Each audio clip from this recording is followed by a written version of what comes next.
Egunon, buenos días, buen día. Bienvenidas y bienvenidos a lo que es el tercer seminario Pirenart. Antes de nada, mila esker, gurekin egoteagatik. Gracias por estar con nosotros y nosotros aquí hoy. Os voy a contar muy brevemente de qué va a ir este seminario. Este seminario lleva el título de Emergencia Climática y Cultura, porque antes de esto del COVID, una de nuestras principales preocupaciones era la situación del planeta, el cambio climático y todas las cosas terribles que estábamos viendo que ocurrían a lo largo y ancho del mundo, ¿no? Así que decidimos reflexionar conjuntamente sobre qué podemos hacer desde el sector de la cultura y el arte para cambiar estas cosas, para reflexionar y para animar a otras personas a que también lleven a cabo cambios en su día a día. Este es el tercer seminario de Pirenart. ¿Y qué es Pirenart? Pirenart es un proyecto transfronterizo cofinanciado por FEDER POCTEFA, en el que 9 entidades culturales de los dos lados del Pirineo, España y Francia, se animan a colaborar juntas y juntos para conseguir dos cosas muy concretas. Por un lado, la internacionalización de las compañías y de los agentes de artes escénicas de sus territorios, y por el otro, para divulgar y diseminar una ecoconsciencia, una conciencia compartida de la importancia de la sostenibilidad.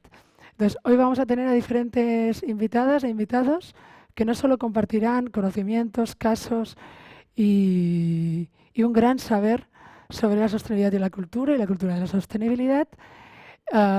Y antes de nada, voy a presentar muy brevemente la primera conferencia. La primera conferencia lleva el título de El arte y su capacidad su eficacia para lidiar con este desafío. Y os voy a dejar con ella, y ella es Isabel Ferreira. Hola, ¿qué tal? Espero que estéis bien dentro de las circunstancias. Mi nombre es Isabel Ferreira y estoy grabando este vídeo hoy lunes 20, que será presentado en las jornadas de arte y cambio climático el próximo viernes 24. Y ya quiero aprovechar para dar las gracias a Pirenart y a Sismograph, que están organizando el evento, y a vosotros por asistirme. Me toca hablar de una emergencia en el medio de otra emergencia, y para ello he elegido esta imagen que ilustra la presentación de una iniciativa que se llama La Cultura Declara Emergencia, que justamente pasó hace un año, y es una iniciativa que reúne a centenas de actores del mundo de las artes y de la cultura, y a la que nos podemos adherir también. Podemos ir a su web y ver, tienen allá un manual de instrucciones de cómo declarar nosotros también la urgencia climática y ecológica. Esta imagen también me sirve para recordar que estamos viviendo una crisis de profundas consecuencias que nos afectará en diferentes ámbitos y muy especialmente en lo que concierne a la lucha contra el cambio climático. Y no podemos olvidar que es este el mayor desafío que tenemos y que nunca hemos tenido en la humanidad. Y es también importante no olvidar que justamente la pandemia nos pilla en el momento de inicio de la década decisiva para este cambio climático. Tenemos 10 años para que la temperatura no suba. Y las personas que apostamos en una aceleración de la transición socioecológica, hemos visto en la pandemia cómo abre una ventana de posibilidades de cambios estructurales que eran impensables hace apenas semanas. Hemos visto cómo nos conseguimos adaptar de manera muy rápida y a escala global cuando compartimos la misma urgencia. Hemos sentido que somos más maleables de lo que pensábamos, pero no podemos ser ingenuos y no pensar que hay otras fuerzas sociales que también están en estos momentos haciendo presión desde diferentes lados para que la normalidad que existía, que era insostenible, recuperemos esa normalidad lo más rápido posible, o incluso como ha pasado en Estados Unidos, en las que las petroleras han conseguido relajar las normas de protección medioambiental. Entonces es posible también ir hacia atrás. Estamos, por lo tanto, en una disputa de futuros post-pandemia y es este el tema de mi presentación. El tema de mi presentación es justamente la eficacia del arte para esa disputa de futuros, para la transición socioecológica. Y estos son los puntos que voy a desarrollar a partir de ahora. Es la eficacia del arte para percibir los desafíos de la emergencia climática, la eficacia para traducir la información que nos llega sobre esos desafíos, la eficacia para sentirnos que tenemos que pasar a la acción de una manera positiva, no dejar paralizarnos por el miedo, la eficacia en contagiar nuevas maneras de pensar, de desear y de vivir, y la importancia para visualizar los futuros que queremos tener. Pero antes de desarrollar estos puntos, sí que me gustaría contaros muy brevemente por qué estoy aquí. Vengo del campo de la gestión y de la programación en las artes escénicas, artes vivas, y llevo algunos años sintiendo la necesidad de incorporar la dimensión ambiental a nuestras prácticas en el sector cultural y queriendo aportar con mi trabajo, ¿no?, a esta transmisión de la urgencia climática. Una urgencia que quizá puedo ilustrar de una manera un poco bruta con este post que encontré hace unos días en el Facebook, ¿no? En 2017 comencé a dirigir este festival, el Festival DNA, el Festival de Danza Contemporánea del Gobierno de Navarra, y esto me dio la oportunidad de comenzar a trabajar con el arte y la ecología como uno de sus focos. Es en este momento también en donde empiezo a explorar la potencia estética y política de los árboles, y esto se reflejó en la programación, y os voy a poner dos de las obras. Esta se llama Árboles, es de la brasileña Clarice Lima, y la hicimos en 2017 con la ayuda de estos maravillosos árboles que son practicantes de yoga y que conseguían hacer esta postura súper difícil hasta el momento en que ya no aguantaba más y el árbol se caía, ¿no? Esto lo hicimos en varios lugares de Pamplona y de los alrededores. Y os quería también mostrar esta otra obra, se llama Calling Tree, de Rosemary Lee y Simon Whitehead. La hicimos al año siguiente, en el 2018. También la preparamos de manera colaborativa durante 10 días con la colaboración de la Asociación de Amigos de los Árboles de Navarra. Y en los dos casos se trataba de conocer y celebrar a estos seres con los que compartimos territorio, pero que muchas veces ignoramos.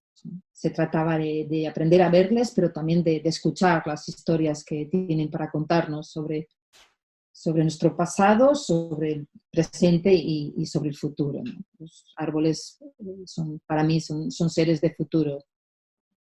El festival como tal acaba con la edición de 2018, y es en ese momento que tengo la necesidad de continuar a trabajar en esta área, y ahí es cuando creamos este laboratorio de arte y ecología que llamamos de la BEA, que significa horno en euskera, y que lo usamos como este campo de acción en el que intentamos impulsar la creación de obras, de espacios, de proyectos ecoconscientes, y también es el lugar donde tenemos para transmitir esta urgencia climática dentro del sector de las artes vivas, que es justamente lo que estoy haciendo aquí y ahora.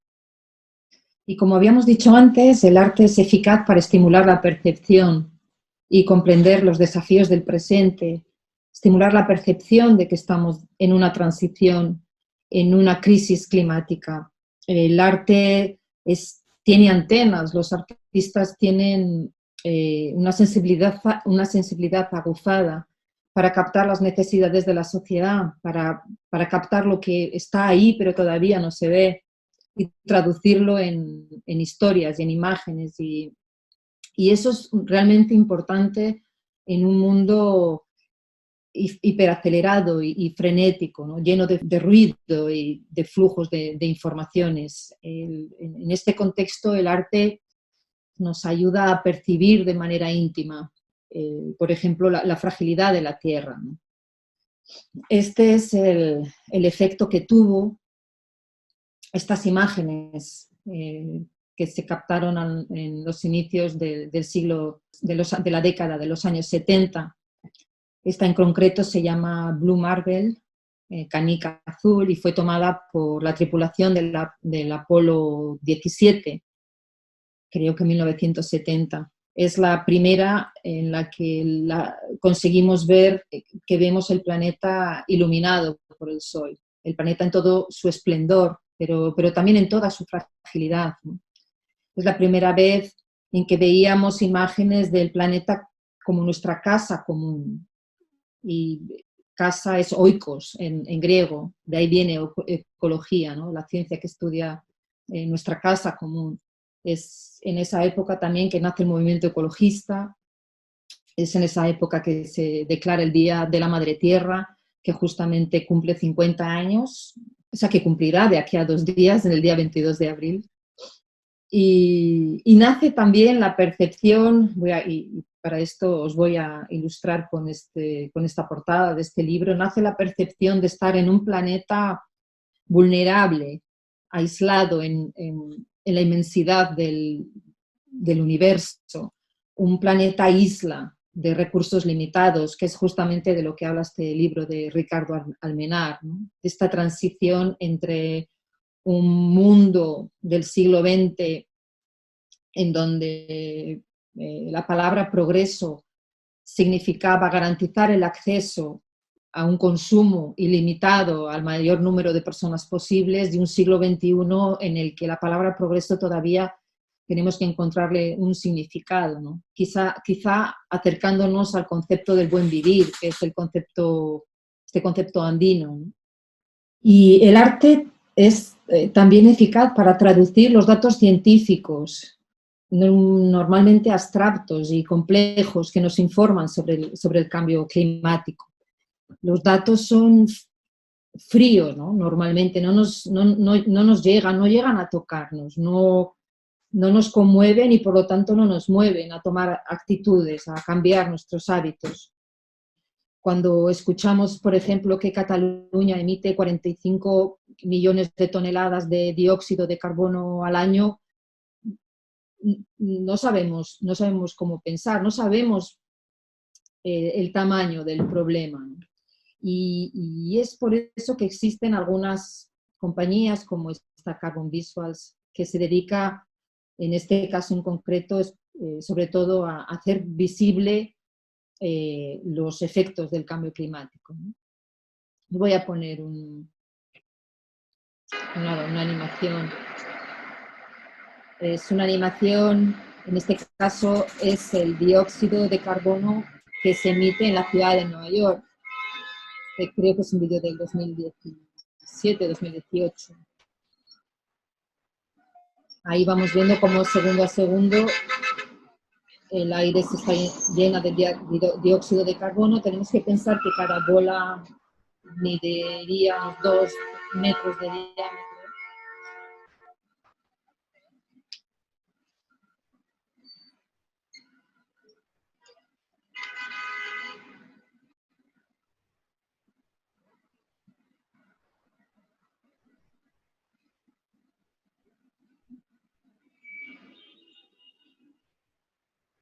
Tenemos que pensar que no solo los coches emiten polución, también son los edificios.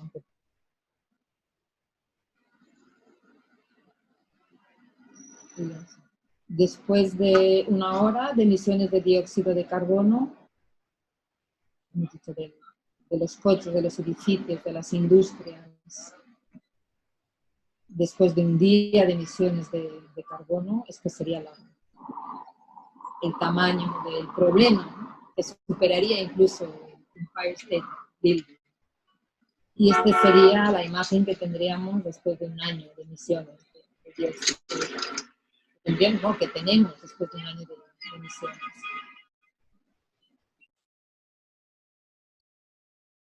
Este es otro ejemplo entre los muchos ejemplos de obras que trabajan haciendo visibles las consecuencias del cambio climático. En este caso es la obra High Waterline de Yves Mosher, en la que con este aparatito, este carrito, que es el que se usa en los campos de béisbol, ella va pintando, va delimitando hasta dónde llegaría las inundaciones en Nueva York en el caso de que suba la temperatura, ¿no? Sabéis que está previsto que haya inundaciones periódicas en el caso de que suba la temperatura, y esta sería, ella lo que hace es trazar esta línea que delimita el alcance que tendrían estas inundaciones.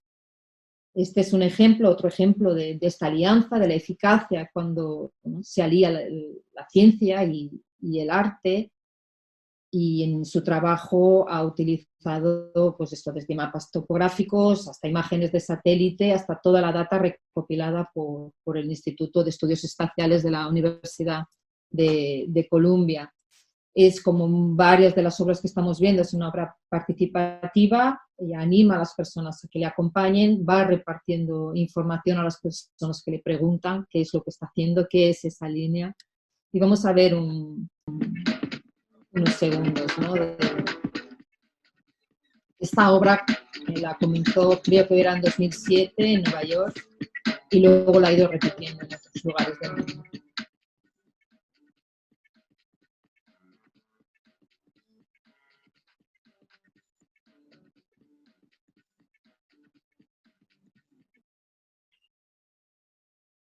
Os traigo también este proyecto de Ash Project, porque me parece que es un proyecto modelo del gran alcance que se consigue, del gran impacto que se consigue cuando cuando se involucran las instituciones públicas, en este caso el Arts Council de Inglaterra, con instituciones medioambientales. Esta es el Ash, en inglés es fresno. De nuevo os traigo un ejemplo que trabaja con árboles, y recordando que el árbol es un agente esencial en la transición socioecológica, y responde a un deseo de valorar y también proteger a los fresnos que están en peligro por un hongo que está afectando a la población de fresnos de Reino Unido. Por suerte nuestros fresnos siguen muy saludables, esperamos que no les pase nada. Este proyecto tiene varias ramificaciones, tiene una parte de comisión de obra, tiene una gran parte de mediación, de talleres, de intervenciones en las escuelas, y tiene una parte también de experiencias con los artistas, y experiencias muy vinculadas con el territorio, con los usos ancestrales de los trabajos que se hacen con los fresnos, ¿no? Aquí tenemos una imagen de una de estas caminadas de artistas, ¿no?, que se realizaron en este proyecto. Pero saber no basta, hay que sentir, y en estos días hemos aprendido que los datos no han sido suficientes para evitar la pandemia, y hemos aprendido que no podemos hacer lo mismo con el cambio climático.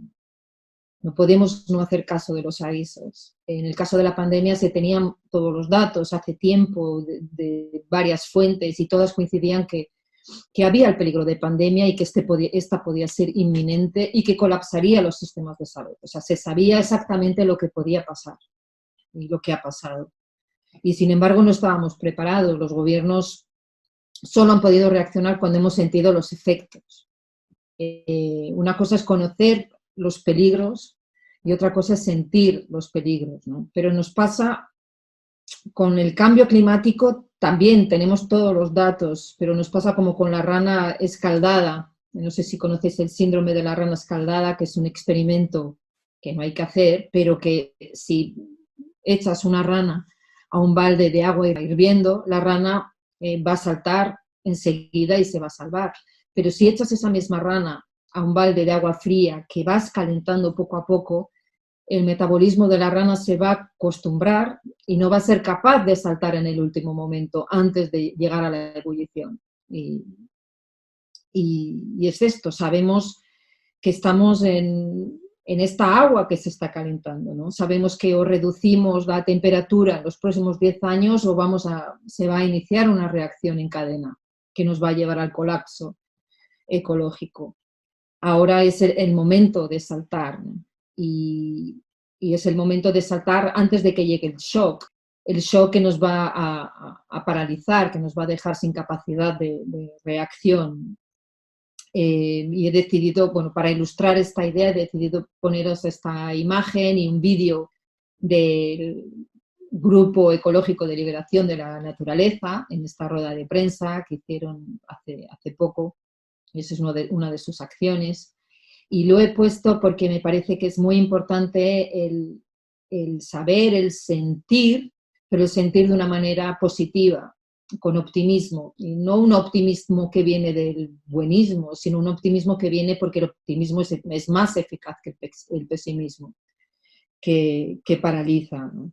Entonces, estas son maneras de usar el humor, de animar a la gente a formar parte de una acción común donde todo el mundo es bienvenido. Y además me gusta porque es una acción que intenta también superar este zocentrismo, ¿no?, que tenemos los seres humanos y el sentirnos que somos diferentes de la naturaleza. Es una manera también de superar esta falsa dicotomía entre el ser humano y la naturaleza. O sea, somos naturaleza defendiéndose a sí misma, y de esto trata el vídeo que os voy a poner ahora.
Entonces, hemos percibido la importancia del desafío del cambio climático, hemos conocido los datos que nos vienen de la ciencia, hemos sentido la importancia de pasar a la acción y de hacerlo de manera positiva y propositiva. Pero acelerar la transición socioecológica implica cambios muy profundos y rápidos y masivos, y es de eso justamente que habla este gráfico, que lo he sacado del libro que tiene este nombre, ¿no?, de Cultivando Cambios Sistémicos.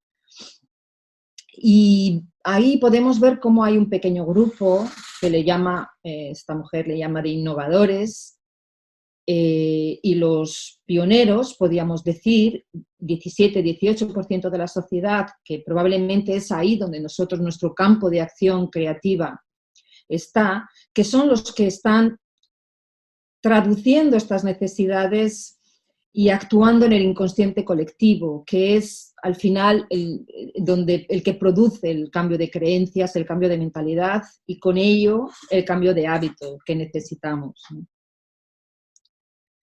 Entonces, ahí está la eficacia del arte, en aumentar la resonancia de las ideas y de las acciones de diferentes escalas, pequeñas y grandes, que ya están en marcha, para que alcance a la masa crítica, ¿no? Y os he puesto este ejemplo porque ya es un festival bianual organizado por Artchatmi, que es un espacio de promoción de las artes vivas, y que tiene ya en el título ya habla específicamente de cambio climático.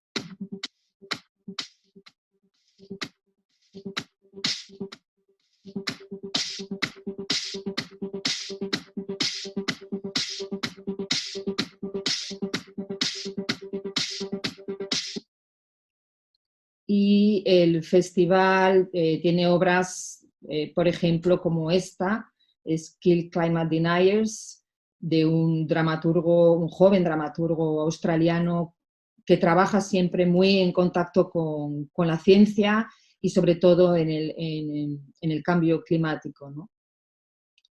O esta otra obra, Antropoceno, que es una creación del Teatro de la Abadía para conmemorar sus 25 años y que es de los pocos ejemplos que tenemos en estas tierras de obras que abordan específicamente esta cuestión. Y por último, el arte también es eficaz para visualizar futuros y tener ecovisiones, ¿no? El arte hace visible el futuro que queremos tener y también hace visible el futuro que no queremos tener, ¿no? Paradójicamente, esto último es lo que tenemos más ejemplos que apuntan hacia futuros apocalípticos y distópicos, ¿no? Como es el caso del cuento de la criada, que es especialmente perturbador porque está demasiado cerca en el tiempo y es demasiado probable. Si habéis leído el libro o habéis visto la serie, en el cuento de la criada, un colapso ecológico ha llevado a un gobierno ecofascista que ha conseguido reducir las emisiones de carbono y, como veis en la imagen, las criadas compran a granel, es un mundo sin plástico y eso de alguna manera nos habla de la eficiencia de un gobierno autoritario en tomar las medidas impopulares que se necesitaban para regenerar el planeta, ¿no? en este relato. Y es por eso tan importante aprender y entrenarnos también a producir ecovisiones. Podemos pensar en mostrar la catástrofe que sería tener un mundo sin árboles, pero también podemos mostrar lo increíble que sería tener un mundo reforestado, totalmente reforestado y vivir en ciudades bosque. Podemos romper la inercia a través de las ecovisiones, la inercia que parece apuntar hacia esos futuros distópicos, ¿no? Y por eso que os he puesto esta acción, que me parece muy expresiva, de una manera de romper con esta inercia, que se llama Borradores de Futuro. Son una serie de fábulas sobre futuros posibles que parten de experiencias concretas que existen en la actualidad. Yo he estado participando en la que habla de la contaminación lumínica, qué sucede en CAE en las noches de luna llena, y ahí hemos estado preguntándonos cómo sería un mundo en el que no existe contaminación lumínica, ¿no? Un mundo en donde reivindicamos el derecho a la luz de la luna y de las estrellas, ¿no? Y Y yo creo que ahí es importante hacer ese tipo de preguntas, ¿no? ¿Cómo sería el mundo si cambiamos radicalmente nuestra manera de relacionarnos con el tiempo y con el espacio, como hablan el cronourbanismo, ¿no? Que ya se está empezando a aplicar en algunas ciudades del planeta? ¿Cómo sería el mundo en el que reivindicamos que la atmósfera sea patrimonio de la humanidad? Quizá una última pregunta. En estos momentos en los que todos los gobiernos de todo el planeta están preparando sus paquetes de ayudas y apoyo para recuperar la energía, todos estos millones que se van a inyectar en la economía, y si presionamos a nuestros gobiernos para que se realice siguiendo criterios ecosostenibles, ¿qué pasaría? ¿Cómo sería el mundo? Y nada, aquí lo dejo. Muchas gracias. Y voy a acabar solo con Aunque no es algo conocido, en K siempre ha habido una larga saga de astrónomos. El pueblo se encuentra en un lugar privilegiado para mirar al cielo, y no es de extrañar que muchos de sus habitantes hayan desarrollado esa tendencia. Maishush encontró en los archivos, entre otras cosas, indicios de paseos a la luz de la luna llena, y en asamblea tomaron bastante rápido la decisión de recuperar esa costumbre.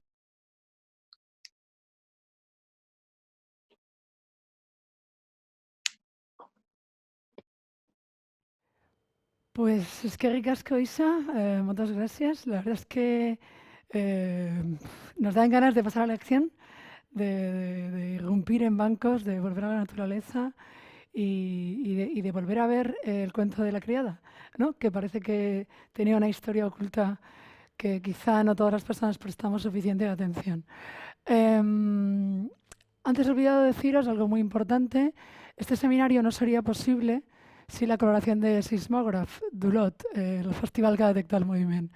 Este seminario estaba pensado para ocurrir en vivo y en directo, juntas, con piel, en la bella ciudad de Olot, dentro de la programación de este festival de danza, Mercado Estratégico de la Generalitat de Cataluña, pero como bien sabéis no ha sido posible, y aún así Sismògraf ha sabido reinventarse, ha querido mantener su compromiso con este seminario y su compromiso con la jornada PRO, y este seminario forma parte de un conjunto de actividades que siguen teniendo lugar, aunque sea de otra manera, ¿no? Entonces, antes de nada, mil gràcies, és que ricasco de veritat per la vostra ajuda y por la vostra colaboración.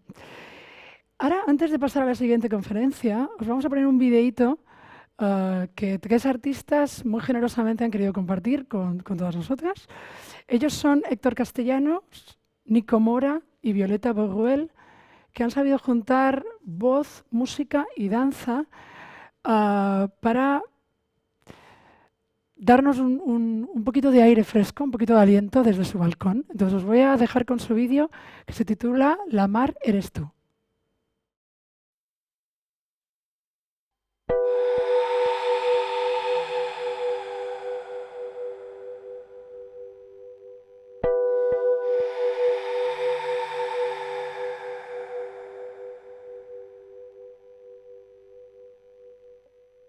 A veces solo basta con levantar la cabeza y mirar la mar. Sentir su voz, oler hasta lo más intrincado que se pueda.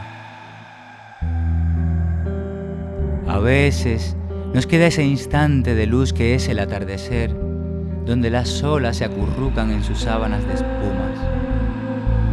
A veces podemos dibujar en sus pies porque ella, la mar, está tendida. Solo basta un pequeño movimiento, un gesto, y nuestros sueños son barridos.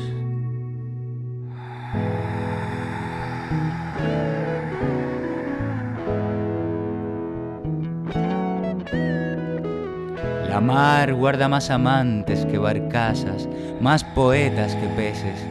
Solo la noche puede hacerle compañía. La mar y la noche juntitas en el nacimiento, la mar y la noche cómplices de lo innombrable. Cuando una enloquece, la otra resiste temblorosa desde su estómago. Cuando una es de labios carnosos, la otra cierra los ojos, anunciando el reposo.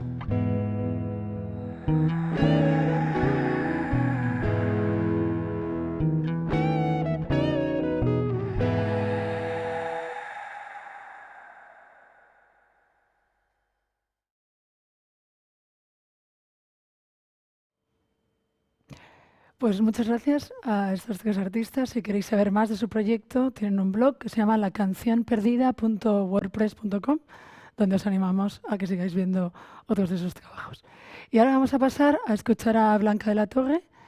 Ella nos va a hablar de arte y sostenibilidad y la sostenibilidad del arte y la cultura. Sin más, os dejo con ella, Blanca de la Torre. Mi nombre es Blanca de la Torre, estoy aquí para hablaros de sostenibilidad, cultura y sostenibilidad, y como tenemos poco tiempo voy a ir al grano.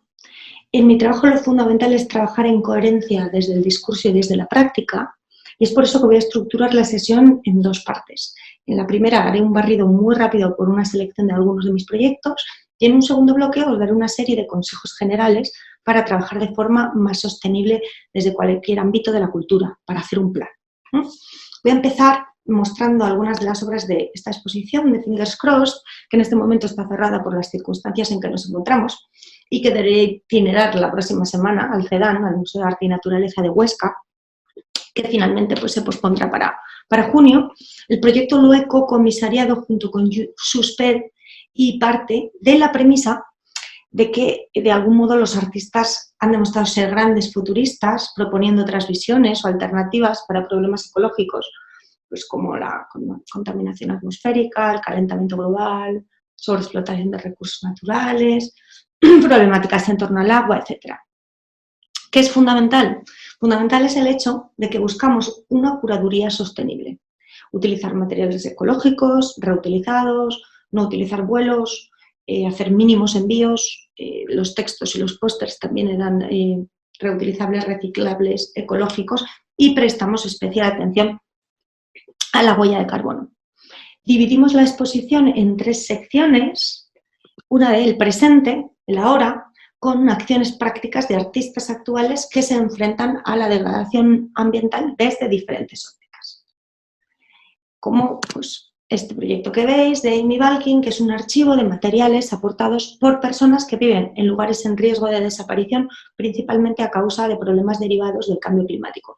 Hay lugares como pues, la Antártida, Groenlandia, Kivalina, Miami, Nepal, Trinidad y Tobago, Tuvalu, entre muchos otros. O los esmaltes de Jean-François Paquet, realizados a partir de plantas invasoras.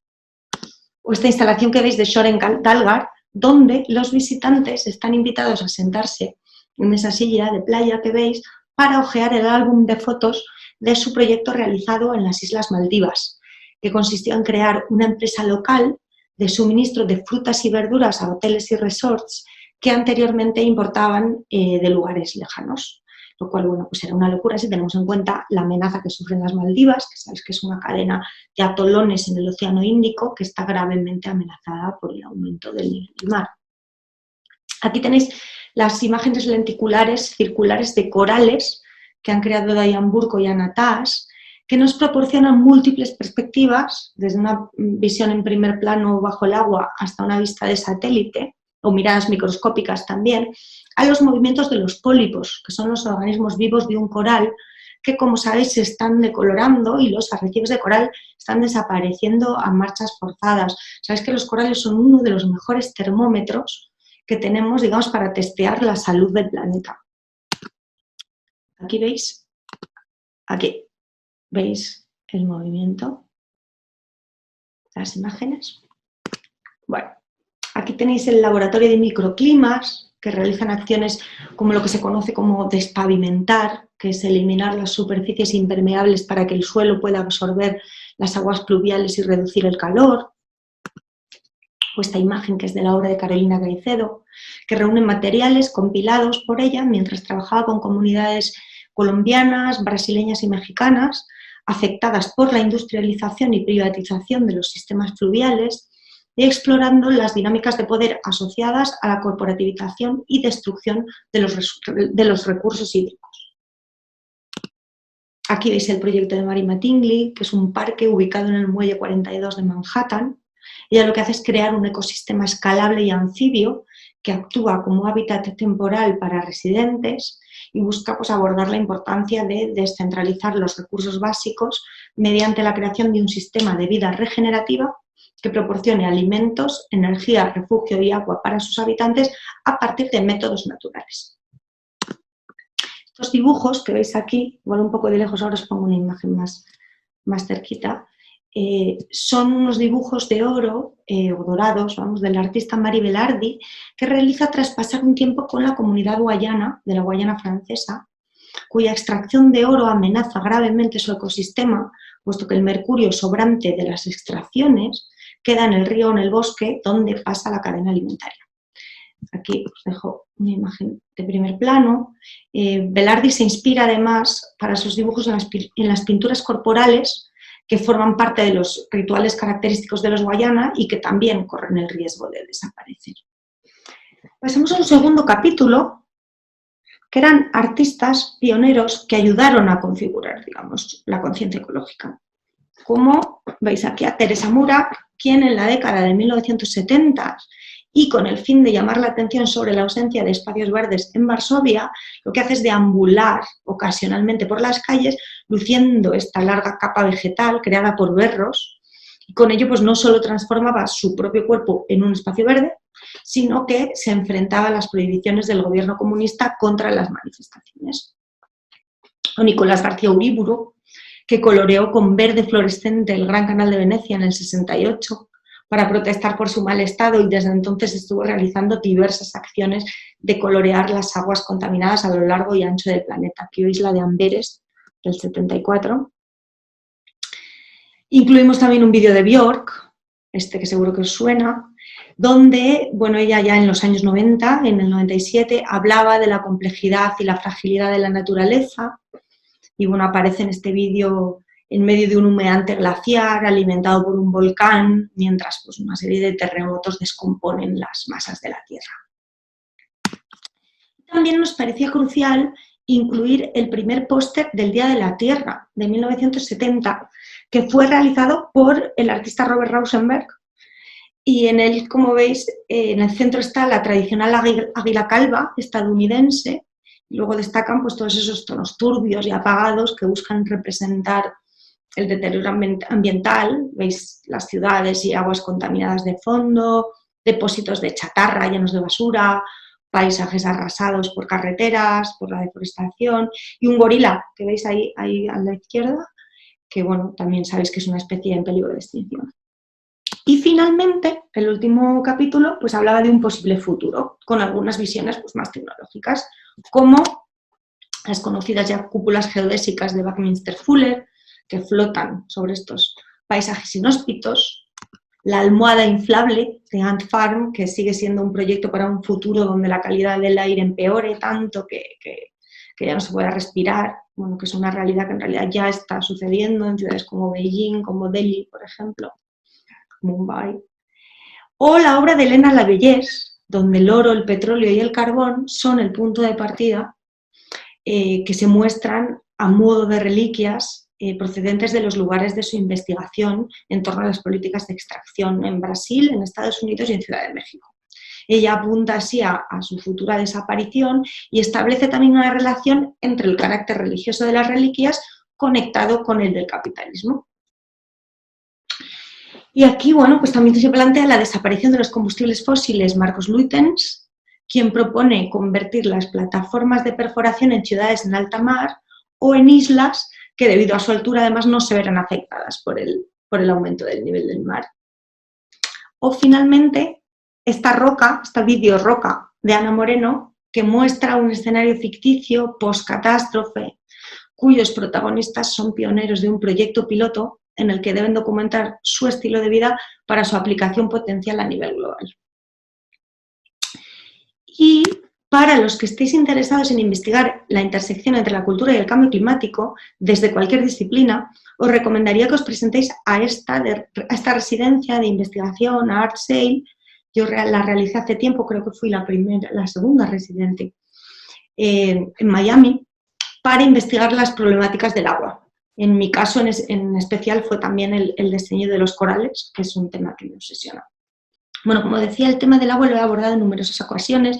Por ejemplo, la Oficina del Agua, es otro proyecto que he desarrollado tanto en Estados Unidos como en España para hablar del Objetivo de Desarrollo Sostenible 6, que es el derecho al agua limpia y al saneamiento, y para hablar de las problemáticas en torno al agua.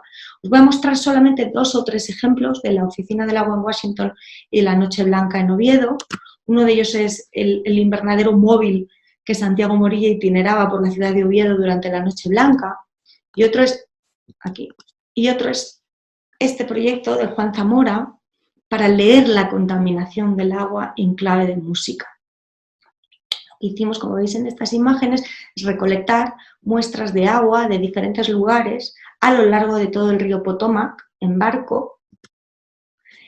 Trabajamos en colaboración con la Asociación de Cuidadores del Río en su barco laboratorio que nos prestaron y con varios voluntarios, y en el barco laboratorio se interpretaron las muestras de agua contaminada cultivadas en placas de Petri como partituras, como si fueran partituras. Aquí las veis mejor. Y estas partituras además también se tocaron en un concierto en colaboración con un músico local, en un festival de música, en el Smithsonian, en el Museo Hirshhorn, en el Smithsonian Hirshhorn Museum and Sculpture Garden. Esta es una imagen de la instalación.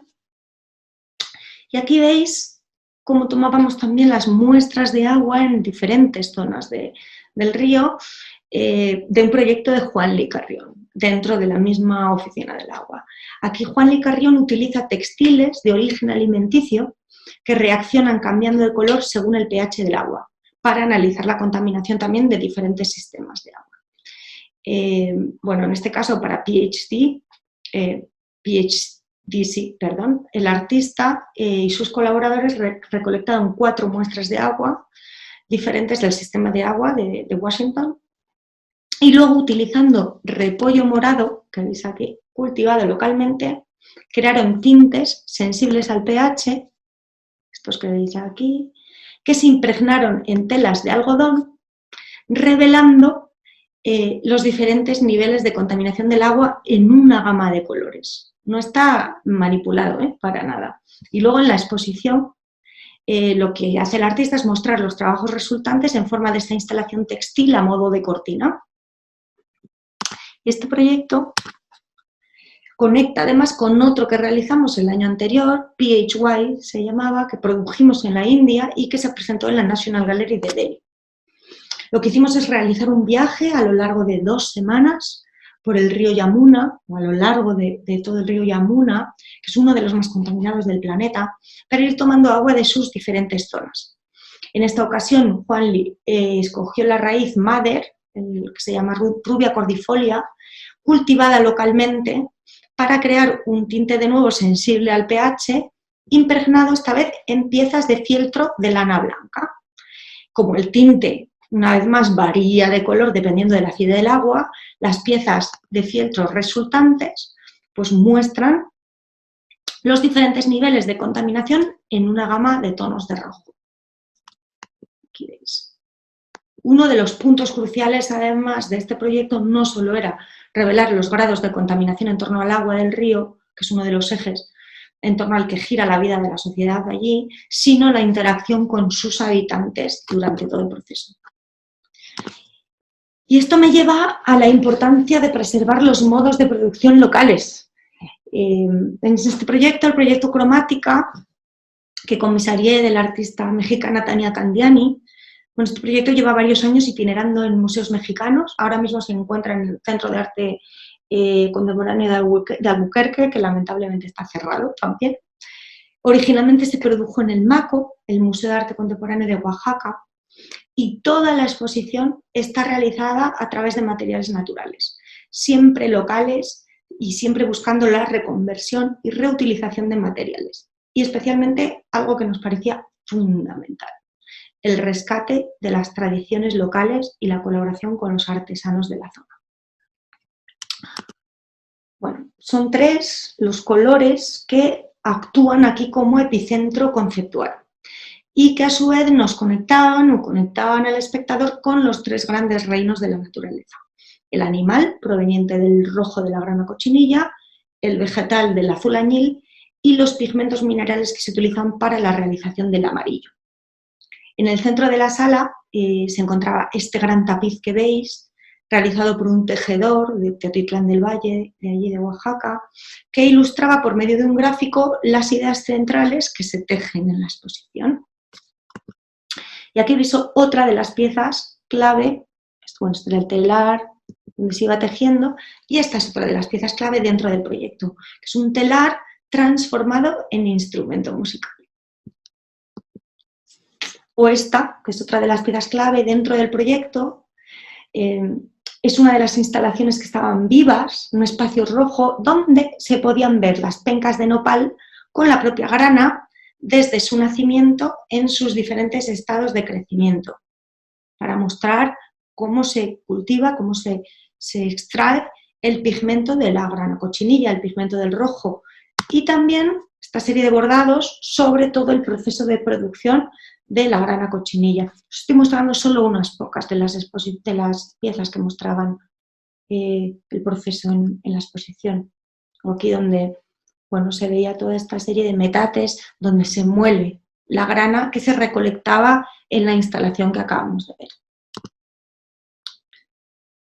Aquí vemos una parte del azul y aquí veis una instalación sonora con ocarinas de cerámica de hasta 16 matices de amarillos diferentes, con forma de pájaros de diferentes tamaños también, que determinaban los diferentes tonos resultantes.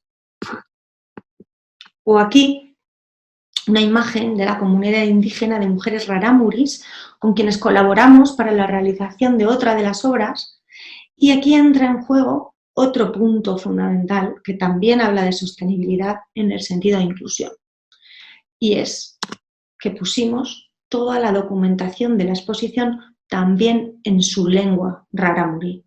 Y era la primera vez que un museo público, o que ellas veían en un museo público su propio lenguaje integrado. Bueno, ahora voy a hacer un rápido recorrido por algunas de las obras de la exposición de Ibris, que comisaría en el Musac, en León, cuya intención era crear un paisaje que hablase de ecología política a partir de las miradas de una cuarentena de artistas, 40 artistas, la mitad de ellas mujeres, por supuesto, esto también es sostenibilidad, y bueno, eran artistas internacionales, nacionales y locales. En este caso, la metodología de selección curatorial estuvo deliberadamente condicionada por los modos de hacer y para ello se establecieron una serie de directrices a seguir. Decidí crear esta serie de normas, tales como criterios de cercanía, en la selección, en la huella ecológica del transporte de las obras, la utilización de materiales y de procesos ecológicos, el reciclaje de dispositivos y de materiales expositivos. Bueno, son las que tenéis aquí en la pantalla, eran algunas más, pero se pueden sintetizar con las que veis aquí en la pantalla. Y la exposición, como veis en este gráfico, se dividió en 3 capítulos. Cada uno de ellos estaba además subdividido en 2 secciones temáticas que estaban íntimamente entrelazadas. Y bueno, todas ellas tenían puntos en común también con otras secciones, no eran categorías para nada excluyentes. En una primera sala se hablaba de soluciones y mostraba una serie de propuestas de carácter práctico que trataban sobre lo que se llaman las prácticas de recuperación, donde los artistas ofrecen soluciones reales a problemas ecológicos a través del arte. Y abarcaba pioneros de este tipo de prácticas como Alan Sonfis, por ejemplo, y su parque creado para rehabilitar las plantas endémicas de época precolonial en Manhattan, Patricia Johansson, que rediseña una laguna que se encontraba en un estado muy deteriorado y reconstruye su ecosistema endémico, controla la erosión de las orillas y diseña una serie de caminos y de puentes que veis aquí para el público. Clásicos como esta icónica 7000 robles de Joseph Beuys, ¿no? La que realizó para la Documenta de 1982. Como sabéis, Joseph Beuys era artista, pero también era activista, era ecologista, era chamán. O también propuestas de sitio específico como esta que veis en la pantalla de Lucía Loren para reflexionar sobre la apicultura urbana, integrando un dispositivo de polinización creado por estas esculturas colmenas y un jardín de melíferas. O los trajes escultura confeccionados por Sigol Garayazarra a partir del tipo de fieltro que se utiliza para las técnicas de cultivo hidropónico de vegetales, se utiliza también para jardines verticales. O las vitihuerto de Santiago Morilla, por las que puedes regar las plantas mientras haces ejercicio. Aquí también veis otra pieza específica, los libros congelados, hicimos dos de los famosos libros congelados de Basier Irlán, cuyas semillas que conforman el texto, al deshacerse en el río, al soltarse en el río, pues se liberan y repueblan las orillas del río con plantas endémicas. El siguiente capítulo hablaba de reutilizaciones e incluía artistas que trabajan con materiales encontrados, de desecho y materiales naturales como base para sus creaciones. Como pues, estas intervenciones efímeras de musgo de Andy Goldsworthy, el reciclaje de elementos como este motorino de Pablo Milicua, las instalaciones de discos de música realizados con agua de glaciares hasta que se derriten por completo, o estas fotografías de Jorge Barbie, que ahora que veréis en primer plano, están realizadas con excrementos de gaviota. Y las reconstrucciones arqueológicas de Bárbara Fluxá a partir de desechos encontrados en las cuencas de los ríos, o la instalación gigante del colectivo Basurama a modo de corte estratigráfico creado a partir de la investigación y recogida de los procesos de desecho y de acumulación de basuras de León. Aquí os hacéis una idea de la escala. Y finalmente, el último espacio exhibía trabajos relacionados con la performance vinculados a aquellas que se conocen como prácticas colaborativas, como pues Fina Miralles transformándose en mujer paja, o Regina José Galindo, que realiza esta acción en 2014, cuando el Congreso de la República adoptó la Ley para la Protección de Nuevas Plantas y Variedades, conocida popularmente como Ley Monsanto, que ponía en riesgo el futuro del país, el futuro de sus cultivos y sobre todo la soberanía alimentaria, ¿no?, del país. Los pueblos indígenas fueron los que representaron la más fuerte oposición a esta ley y lograron su derogación. Y en esta ley lo que hace Galindo es permanecer oculta dentro de un campo de maíz, mientras 4 hombres con machetes iban cortando todo el maíz hasta que ella permanece completamente a la vista. Y durante unos minutos permanece ahí de pie, sobre todo el maíz en ruinas, que es la imagen que veis aquí. O Agnes Denes, que crea una montaña artificial en Finlandia a partir de la plantación de 11.000 árboles por 11.000 personas. O Amor Muñoz y su laboratorio de tecnología comunitaria, desarrollado con un grupo de artesanas de Yucatán, para crear una suerte de celdas solares textiles, una especie de paneles solares textiles, y el objetivo es pues, que las participantes confeccionen con sus manos estos artefactos tecnológicos diseñados por ellas mismas y acorde con sus necesidades y cultura. Esto que veis es parte del póster instructivo de los paneles que el espectador podía recoger en el museo para realizarlos en casa. Y aquí veis el proyecto del artista japonés Hiroshi Tsunairi, que recoge semillas de los árboles supervivientes del bombardeo de 1495 de su ciudad natal, de Hiroshima, en Japón, que se conocían como árboles bombardeados o árboles supervivientes. Resulta que tras el bombardeo de Hiroshima, la gente pensó que nada podía volver a crecer. Sin embargo, los brotes de estos árboles comenzaron a germinar. Y esta nueva vida pues, dio ánimos a la gente que había perdido la esperanza.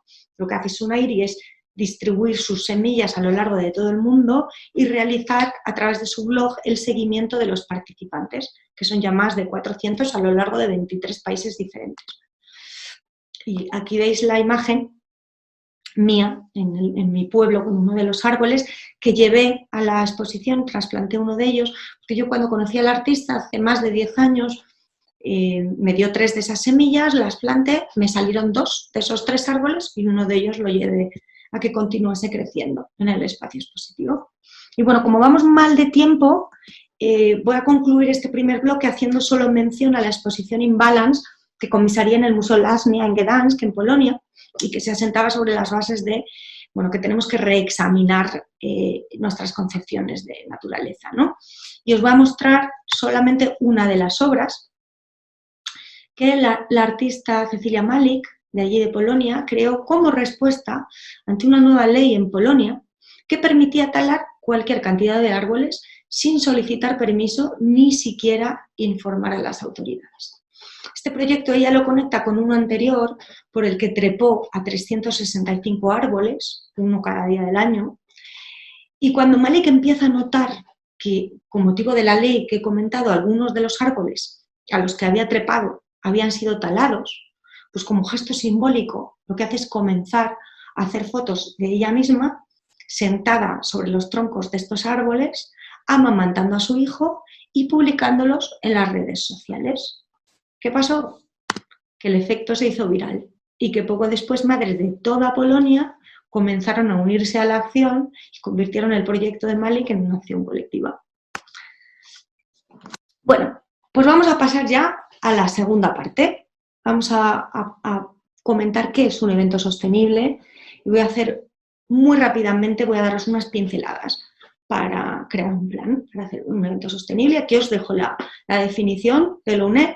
Como un evento sostenible, pues es aquel que ha sido diseñado, organizado y llevado a cabo de tal modo que minimice los potenciales impactos negativos sobre el medio ambiente y deje al mismo tiempo un legado positivo para los organizadores y para todos aquellos agentes involucrados. Y es que no me canso de insistir que de nada sirve poner sobre la mesa el discurso de una supuesta sostenibilidad si no integramos el concepto de lo sostenible en cada una de nuestras acciones. Y sucede que erróneamente viene a creerse que las opciones más sostenibles son más caras, cuando en realidad con una buena planificación e investigación sobre alternativas, la conclusión es que en la mayoría de los casos una buena propuesta sostenible finalmente abarata el proyecto y además abre la puerta, ¿no?, a la necesidad de búsqueda de otros modos de consumo más éticos. Os dejo aquí las palabras, de hecho, de Marta García Haro, y es que tenemos que convencernos de que elegir las opciones sostenibles no necesariamente conllevan un incremento económico. Lo que hay que hacer es invertir bien, mejor y tomar decisiones a largo plazo y planificar bien. Para ello, bueno, me gustaría entender la cultura como un ecosistema que solo se puede comprender de manera interconectada, de manera holística, y como consecuencia no se puede programar solo desde los contenidos, sino que estos tienen que ir acompañados de una coherencia en los modos de hacer. Además, una hoja de ruta sostenible tiene que partir de la gobernanza, desde la gobernanza, y atravesar todos los sectores y todas las personas que forman parte del proyecto o de la institución. Y bueno, la estrategia tiene que partir del establecimiento de un diagnóstico, de una línea base y de unas metas. Hay que comprender dónde estamos, hacia dónde vamos y cómo incorporar indicadores que nos señalen si vamos avanzando en el camino adecuado. También es importante que esto vaya acompañado de un marco presupuestario viable para hacerlo realidad, y el diagnóstico idealmente se realizaría a través de una auditoría en colaboración con un profesional externo, aunque puede resultar un ejercicio interesante realizar al menos una aproximación de diagnóstico de manera interna y de manera autónoma. Y en este caso, bueno, puede ser de ayuda que tengáis a mano la guía ISO 19011 de 2002, que ofrece algunas pautas de integración de recursos sostenibles. Para poner además en marcha un plan de sostenibilidad en nuestra institución o en nuestro proyecto, también es recomendable tener a mano la norma ISO 14001, que es el estándar internacional para la gestión ambiental. Se me olvidaba, los indicadores y las metas que tenemos que marcarnos nos ayudarán a saber en qué punto nos encontramos y visualizar hacia dónde queremos llegar. Para esto tenemos que hacer también un calendario de implantación. Y hay que ser conscientes de que es muy difícil llegar a una política de carbono cero. No se llega de un día a otro, además, a hacer un plan sostenible. Y resulta por eso conveniente que hagáis metas realistas. Plantearos metas realistas y ya las iréis ampliando a medida que nos hagamos más familiares con el plan de sostenibilidad y que nos hacemos conscientes a la vez de nuestras propias limitaciones. Bueno, idealmente, además, todas las instituciones en algún momento llegarían a tener un responsable especializado en sostenibilidad, o todos los proyectos, que funcione de manera transversal en todos los departamentos y, bueno, en su defecto o incluso de manera paralela. Para mí, de hecho, lo ideal es hacer esto de manera paralela, que es nombrar uno o varios responsables dentro del equipo que funcionan de manera rotativa para empoderar de manera horizontal a todos los trabajadores. Para esto también es importante plantear incentivos, sobre todo a medida que se vayan cumpliendo algunos de los objetivos, como compensaciones, por ejemplo, de días de descanso, ¿no? De todos modos, a pesar de tener este responsable, debe realizarse parte del trabajo de manera individual. Es muy importante que todo el personal esté implicado, ya que, bueno, el esfuerzo se tiene que hacer de manera común e interdepartamental. Tras tener este diagnóstico y un responsable rotativo, tenemos que hacer un listado de los obstáculos. Siempre hay obstáculos que nos pueden impedir lograr nuestros objetivos. Hay que identificarlos. Recordad, identificar al enemigo es hacernos fuertes. Y una de las estrategias anteriores afectaría a cómo garantizar que los proveedores y las empresas subcontratadas se adecúen a los estándares y objetivos que tenemos. Este es uno de los principales retos para la sostenibilidad en todo tipo de proyectos y especialmente en las instituciones públicas. En el caso de contratas públicas, la única herramienta disponible ahora mismo es la Ley de Contratos del Sector Público, que, como sabéis, entró en vigor el 9 de marzo de 2018, y aquí ya se incluyen la valoración de medidas de sostenibilidad en las mesas de contratación. Y llegamos a un punto fundamental, nuestra caja de herramientas. Es muy importante ir desarrollando nuestro propio manual a modo de caja de herramientas. Esto no solamente ayudará a enfrentarse a problemas específicos del proyecto, de la institución, sino que nos otorgará una seña de identidad. En esta caja de herramientas se van a ir añadiendo todas las medidas que vayamos tomando y las alternativas que mejor van funcionando de cara a la institución o de cara a nuestro proyecto. Está claro que a todos nos encantaría tener un jardín vertical en el patio o unas colmenas en la azotea, pero hay que reconocer que son decisiones que no son factibles en todas las instituciones. Hay que ser consciente de cuáles nos funcionan en cada proyecto, cuáles son factibles. Es importante hacer para esto un esfuerzo de investigación continua, porque nos movemos en un ámbito que cambia constantemente y que además depende muchísimo del contexto, de las circunstancias y de la propia idiosincrasia del lugar. Para tomar las decisiones adecuadas en torno a las medidas de cada lugar, las medidas a adoptar, siempre tenemos que apostar por lo local y investigar en el entorno más cercano, ¿vale?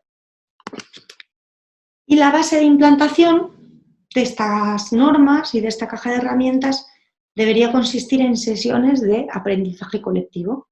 Cada área del proyecto o de la institución debe trabajar en la mejora continua para la incorporación de nuevos recursos enfocados a reducir el impacto ambiental de cada una de sus actividades. Yo recomiendo evaluarse y comenzar con métodos sencillos. Métodos sencillos no solamente para iniciarse de manera básica, sino que como paso previo a ir haciendo o ir analizando el ciclo de vida y la medición de la huella de cada una de las actividades. ¿Y cuál tiene que ser el mantra para esto? El mantra tiene que ser alinear a toda la institución en la ecoeficiencia. ¿Qué es ecoeficiencia? Ecoeficiencia es el grado en el que se alcanza una relación óptima entre los recursos utilizados en la gestión de un servicio y los resultados obtenidos. Y para esto, pues tenemos un plan. Un plan en el que, pues teniendo en cuenta todo lo anterior, yo os propongo este plan de gestión sostenible, que tiene que estar basado ¿en qué? En el compromiso, en el análisis y en el conocimiento, en la planificación, ya dijimos que hay que hacer una estrategia, en la implementación en el seguimiento y en la evaluación. Estos son los puntos en los que creo que se pueden sintetizar el plan que muy brevemente os he comentado. Y para ello os quiero hablar también de las 8 Cs, porque al igual que existen las famosas 3 Rs, reducir, reutilizar y reciclar, que luego se volvieron 5, reparar y recuperar, conversiones que además incluían rechazar o repensar, en el ámbito de las instituciones culturales a mí me gusta identificar las Cs. Yo creo que las Cs pueden ser incluso más importantes que las Rs. Y he elaborado una lista de las 8 Cs para instituciones o proyectos culturales. Y son estas que veis en pantalla. Una, compromiso. Un compromiso transversal e integral. 2, contar. Pero contar en el sentido de medir. Porque lo que no se mide no se entiende. Y si no se cuantifica, difícilmente se puede gestionar. 3, comunicar. Porque lo que no se cuenta tampoco existe. ¿Os habéis fijado que en los billetes de avión ahora ya casi todas las compañías aéreas incluyen la huella de carbono de ese vuelo en el billete? Yo creo que sería muy interesante trasladar esto a nuestras actividades, porque la difusión es fundamental. 4, conservar, porque una de las funciones de las instituciones culturales es conservar el conocimiento y el patrimonio. Y ya es hora de entender el patrimonio de manera más inclusiva y dejar de perpetuar ese binomio naturaleza-cultura, ¿no? 5, colaborar. Colaborar entre lo público y lo privado, generando redes de trabajo con otras instituciones. La colaboración tiene que ser además transversal e interinstitucional. 6, coproducir. Coproducir para abaratar, pero también para difundir más y mejor, y especialmente para generar menos impacto. 7, compartir. Compartir recursos y conocimiento, trabajo en equipo, en comunidad, hay que perseguir objetivos comunes. Y finalmente, contagiar, porque hay que hacerlo viral. El entusiasmo es muy contagioso y el empoderamiento también. Y ahora pasamos a unos consejos básicos muy generales, como priorizar lo local, priorizar proveedores locales siempre y materiales de kilómetro cero. Atención al transporte. Uno de los mayores impactos es el generado por el transporte. En este apartado tenemos que tener en cuenta tanto el transporte de materiales como el de objetos, el de personal y el de públicos. Y bueno, a la hora de elegir el transporte siempre tenemos que priorizar el terrestre, seguido del marítimo y por último el aéreo. Luego, bueno, aplicación de las 3 Rs. Reducir, reutilizar y reciclar siempre, pero mejor aún si son las 5 Rs. Que incluyan reparar y regular. Y mucho mejor aún si añadimos una 6ª y 7ª, que serían repensar y rechazar. ¿Qué más? Pues utilizar materiales con etiquetas ecolabel, en adhesivos, en pinturas, en barnices. Evitar el uso de plásticos y de derivados del petróleo. Experimentar con materiales alternativos y biodegradables, fabricados a partir de residuos. Utilización de papel 100% reciclado o que tenga un certificado FSC. Potenciar y elegir siempre el uso de luces LED o en su defecto de bajo consumo. Buscar modelos energéticos libres de recursos fósiles y favorecer energías alternativas. Crear un plan de reducción del consumo de energía y un plan general de gestión de los residuos. Ojo, aquí que incluya también la basura electrónica y los residuos químicos. Y, consejo final, registrar tu consumo. Comienza a medir tus impactos y a registrarlos. Y aquí os he copiado del blog del País un esquema de algunos sellos ambientales que me pareció muy útil.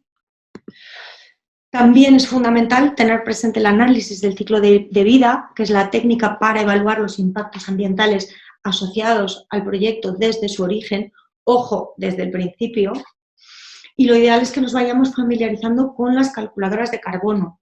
Sabéis que la huella de carbono mide la cantidad de gases de efecto invernadero emitidos de forma directa o indirecta por una persona o una acción concreta. Y desmaterialización, fundamental en nuestro ámbito, fundamental en nuestro sector.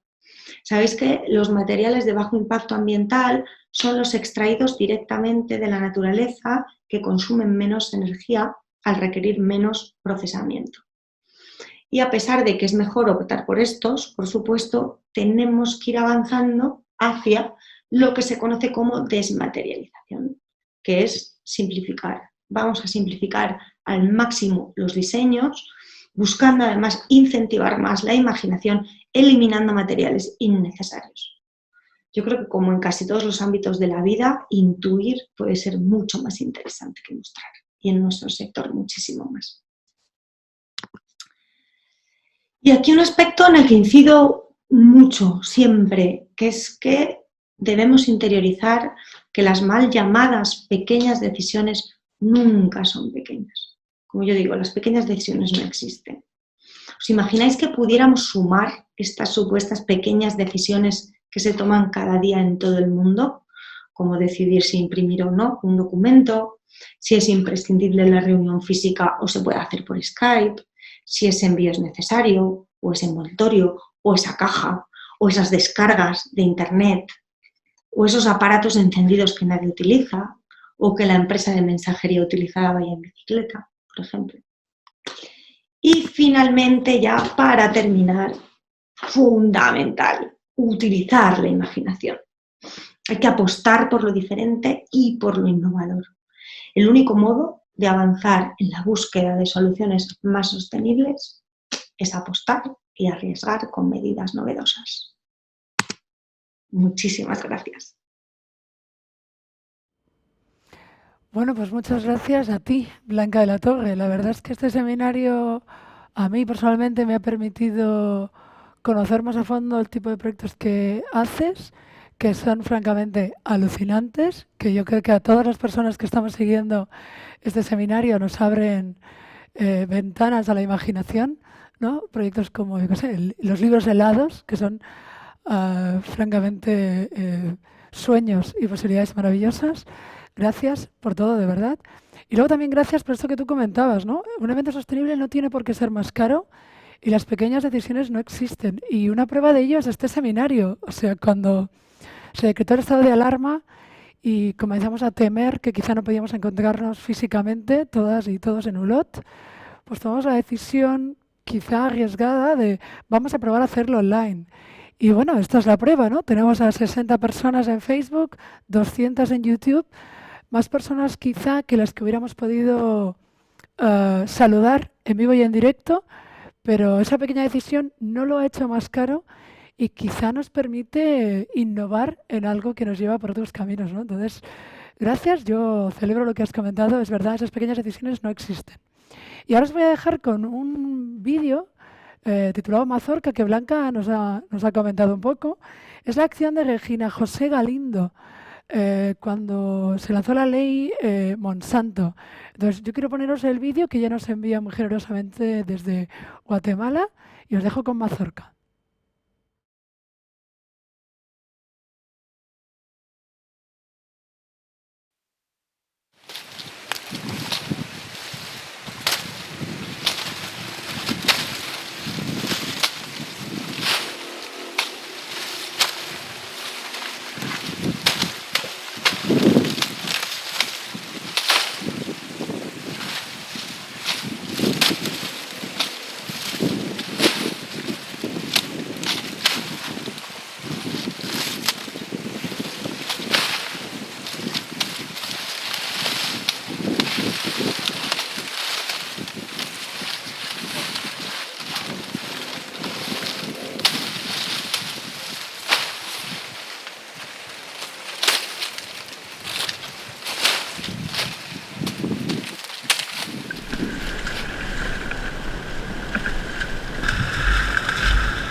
Bueno, pues vamos a pasar a la última parte. Hoy tenemos aquí a 5 personas referentes en este tema.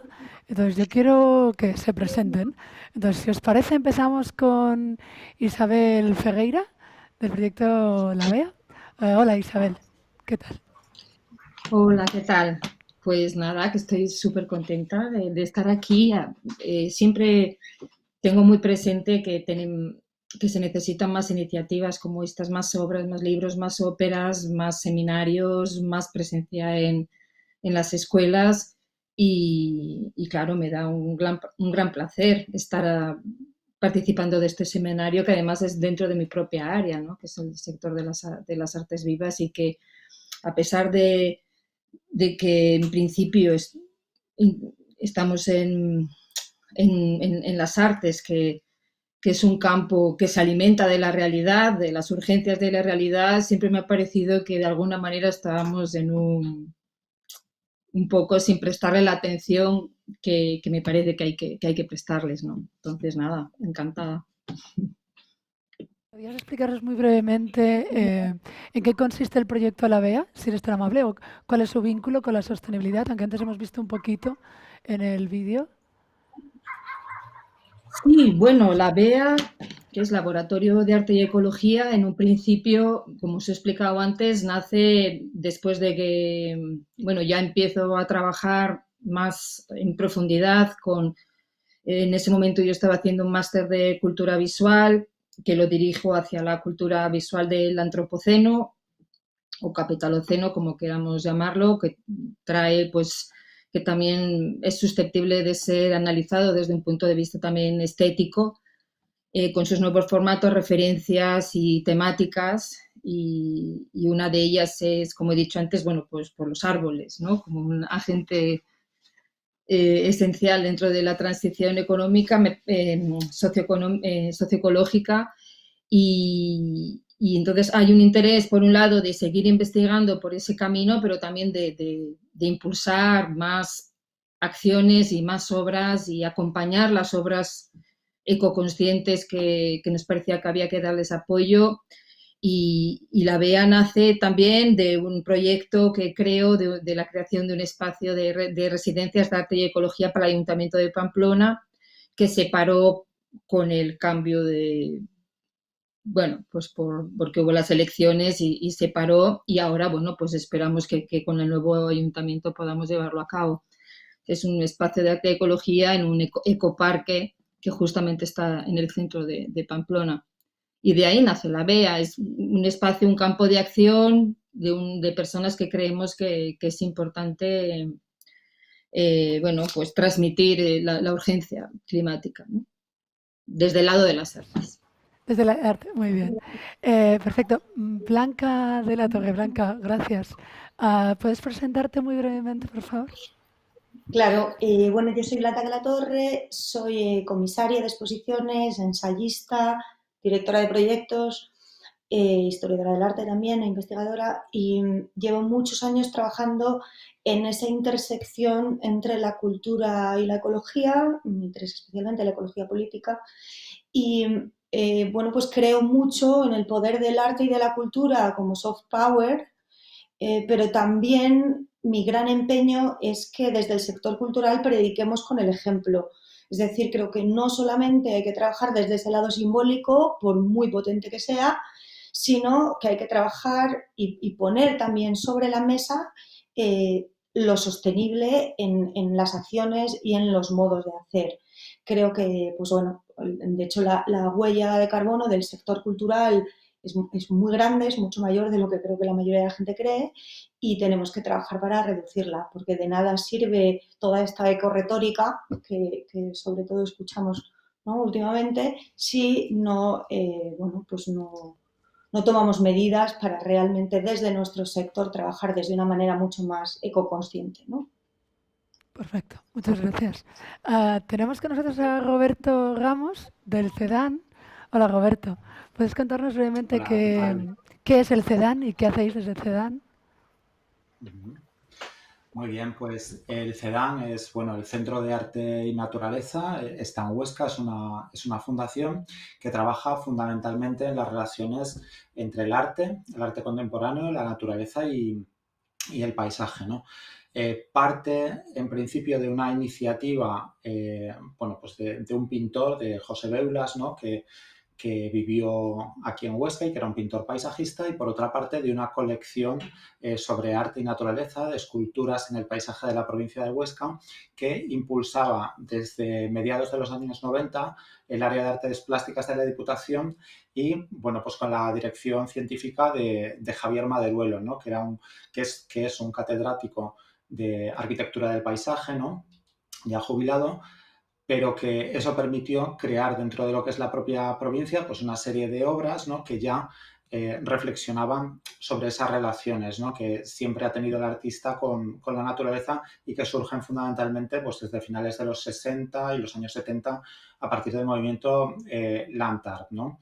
El centro actualmente lo que trata es de reflexionar sobre todo sobre los paisajes que son urgentes y que están surgiendo, y por eso en estos años estamos llevando a cabo una trilogía de paisajes como es Tierra, una exposición que actualmente, bueno, pues ha tenido que ser pausada, digamos, por el coronavirus, ¿no? Que estaba reflexionando sobre todo sobre cómo los nuevos modos de vida, o mejor dicho, cómo todo el proceso de cambio climático afecta al final a la sociedad, ¿no? El siguiente tema fundamental será montaña, donde también es un paisaje sensible, que sería, si todo va bien, a finales de año, dentro de esta trilogía, ¿no? Donde muchas veces no pensamos cómo estos procesos ecológicos, ¿no? Estos procesos de carbonización del planeta, al final acaban pues invadiendo nuestro día a día, ¿no? En el caso de la montaña, de la alta montaña, yo que he vivido en los Pirineos, pues muchas veces ocurría que no se reflexionaba demasiado sobre modos de vida que van a cambiar, en el caso de las estaciones de esquí. Y para terminar, la última exposición dentro de esta trilogía será Agua, que sería a finales de 2021-2022. Para terminar la presentación, Jemima, te quería agradecer, ¿no? La invitación y, bueno, pues felicitar al proyecto de cooperación transfronteriza PIRENART, ¿no? Un proyecto entre varias organizaciones culturales a ambos lados de los Pirineos, pues que están llevando a cabo, así que felicitaciones, ¿eh? Gracias, gracias Roberto. Tenemos también con nosotros a Clara Garí, de Nau Coclea. Clara Girona, benvinguda. Hola Clara, ¿puedes contarnos un poquito en qué consiste la Nau Coclea y qué proyectos hacéis? Bueno, pues sí, soy Clara Garí, artista y gestora cultural, y la Nau Coclea la fundamos con José Manuel Berenguer hace ahora ya 24 años.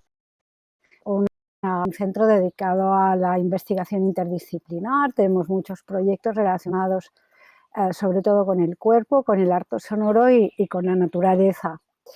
Por ejemplo, paisajes sonoros, hidrófonos, trabajo con performance. Tenemos residencia de artistas y varios programas, pero yo de lo que quiero hablar hoy aquí con vosotros, porque me parece que es lo que está más en sintonía y también porque es el proyecto al que en este momento le estamos dedicando más esfuerzos, es de Grand Tour, que es una caminata de unos 250 a 300 kilómetros que realizamos cada año durante 3 semanas con artistas de todas las disciplinas y con cualquier persona que quiera participar. Llevamos 5 años haciendo esto, este año será el 6º, y el dibujo que hacemos en el territorio es una espiral. Coclea significa espiral también, y caracol, y une el esfuerzo humano y la cultura con el crecimiento biológico como símbolo, y lo que dibujamos en el territorio es esa espiral, en donde lo más importante es caminar, fundir las diferencias entre audiencia y artistas, también rompiendo lo que son los moldes demasiado rígidos de los espacios dedicados a mostrar el arte, como los auditorios, sobre todo las salas de exposiciones, los museos, etc. Y más allá de esto, y no de una manera inicialmente voluntaria, sino que ha surgido espontáneamente y ahora es lo que lleva por delante el proyecto y nosotros seguimos. Hay una creación de comunidad efímera que camina, que crea y que despliega una cosa que se funde en cada lugar con nuestros anfitriones en lugares muy pequeños, de tanto pues de montaña como de llanuras, cultivos. De hecho ya hemos dado una vuelta a toda Cataluña y este año a finales de agosto iremos de Tàrrega a Farrera en el Alt Pallars y como decía antes iremos sí o sí. Muy bien, muchísimas gracias, Clara. Muchas gracias también por este tono optimista. Es decir, que de momento todos estamos siendo súper optimistas. Y dentro de este optimismo, doy paso a Leticia Romeo, del FESMAP. Leticia, bienvenida. ¿Serías tan amable de contarnos en qué consiste el proyecto FESMAP o otros proyectos relacionados con arte y sostenibilidad en los que participas? Bueno, en primer lugar, daros las gracias por invitarnos porque nuestro festival es un festival muy chiquitito que tiene lugar en el entorno pirenaico. El FESMAP, como bien has dicho, es el Festival por la Salud Mental y el Arte de los Pirineos. Es un festival donde queremos llamar la atención sobre las actividades que están realizando en torno a la salud mental artistas, pero también las entidades que trabajan con personas con dificultades de salud mental. Al ser rurales, que a mí me encanta decirlo, que nosotros somos rurales, de hecho yo vivo en un pueblo de 20 habitantes, lo tenemos en el ADN el contacto con la naturaleza y siempre hablamos, yo como codirectora del festival traje esta idea que venía de Escocia, ¿no? De unificar mediante diferentes actividades multidisciplinares interartísticas para llamar la atención sobre el estigma. Intenté traerlo de Escocia a España y encontré a un compañero increíble que fue Paco Grasa, que trabaja en la Fundación Agustín Serrate, que entendió perfectamente que podíamos hacer un buen tándem y de ahí esta sería la 7ª edición en la que estamos trabajando en torno a esto. Es un festival que dentro de que está formado por voluntarios, no es un festival profesionalizado, todo se hace yo siempre lo digo, con el corazón, ¿no? Tenemos muy en cuenta la huella de carbono, ¿no? El no ensuciar nuestro entorno, el amor a la naturaleza. De hecho, nosotros siempre hablamos del Pirineo como metáfora de salud mental y también hablamos del magisterio de la locura. Hemos hecho una serie de iniciativas a lo largo de estos años que creo que han, desde nuestro pequeño, lo pequeño que es nuestro festival y lo poco que podemos hacer, ¿no? Pues han podido llamar la atención y por eso os agradecemos que nos hayáis invitado para poderos hablar un poquito más de este festival que tiene lugar en torno al Día de la Salud Mental, que es el 10 de octubre, entre el 15 de septiembre y el 31 de octubre. Y es un festival minoritario, os lo digo por si alguno quiere venir y se está esperando un macrofestival, pues no, nosotros somos un mini festival. No, o sea, bueno, yo creo que también lo hemos hablado, ¿no? A lo largo de, volviendo a una de las últimas frases de Blanca, las pequeñas decisiones no existen y entre lo micro y lo macro la diferencia es de atención, ¿no? O de intimidad. El impacto no siempre tiene que ser quanti, sino quali. ¿No? Yo creo que eso es algo que probablemente vamos a defender hoy. Bueno, hoy vamos a dialogar sobre dos cosas. No podemos empezar a hablar, creo, sin hablar de las circunstancias en las que estamos, ¿no? Estamos en una pandemia mundial, que suena a título distópico, pero resulta que es verdad. Y estamos en una pandemia que lo primero que genera es noticias de animales salvajes en plena ciudad o de animales que pensábamos que ya no teníamos por nuestras tierras apareciendo en la ría de Donosti o en la diagonal de Barcelona, ¿no? Entonces, lo primero que os voy a preguntar es sostenibilidad post-coronavirus. ¡Pum! ¿Intuís qué consecuencias va a traer? ¿Creemos o podemos imaginar esto como una oportunidad, como un desafío? ¿Qué pensáis? Es difícil la pregunta, porque a ver, seguimos confinadas, que decir, a ver, no vamos a engañar a nadie, aún no sabemos si el 9 de mayo es de verdad una fecha de apertura, pero como bien decía Isa, imaginamos futuros, ¿no? Entonces, ¿qué imaginamos de futuro, Roberto? Bueno, a ver, a mí lo primero que se me ocurre que mal lo haríamos si después de lo que está ocurriendo no somos capaces como humanidad en su conjunto de tener una reflexión pues sobre todo lo que está ocurriendo y bueno, pues que el movimiento, vamos a llamarlo así, ambientalista, ¿no? Pues nos salga más reforzado, porque si no, ya no entiendo qué tiene que pasar, ¿no? Entonces, bueno, la primera reflexión es que ahora hablabas de los animales salvajes que conquistan la ciudad. No hay que recordar que para mí la primera reflexión es que esto supuestamente también surge de un animal salvaje, ¿no? No sabemos en qué condiciones estaba, solo que estaba pues encerrado en un mercado y a partir de ahí parece ser todo supuestamente que es donde surge todo esto, ¿no? Entonces ahí primero hay una primera reflexión sobre cómo estábamos tratando o cómo seguimos tratando a la naturaleza y cómo tenemos que cambiar, porque ahí sí que siempre hay, bueno, pues ese encontronazo, ¿no?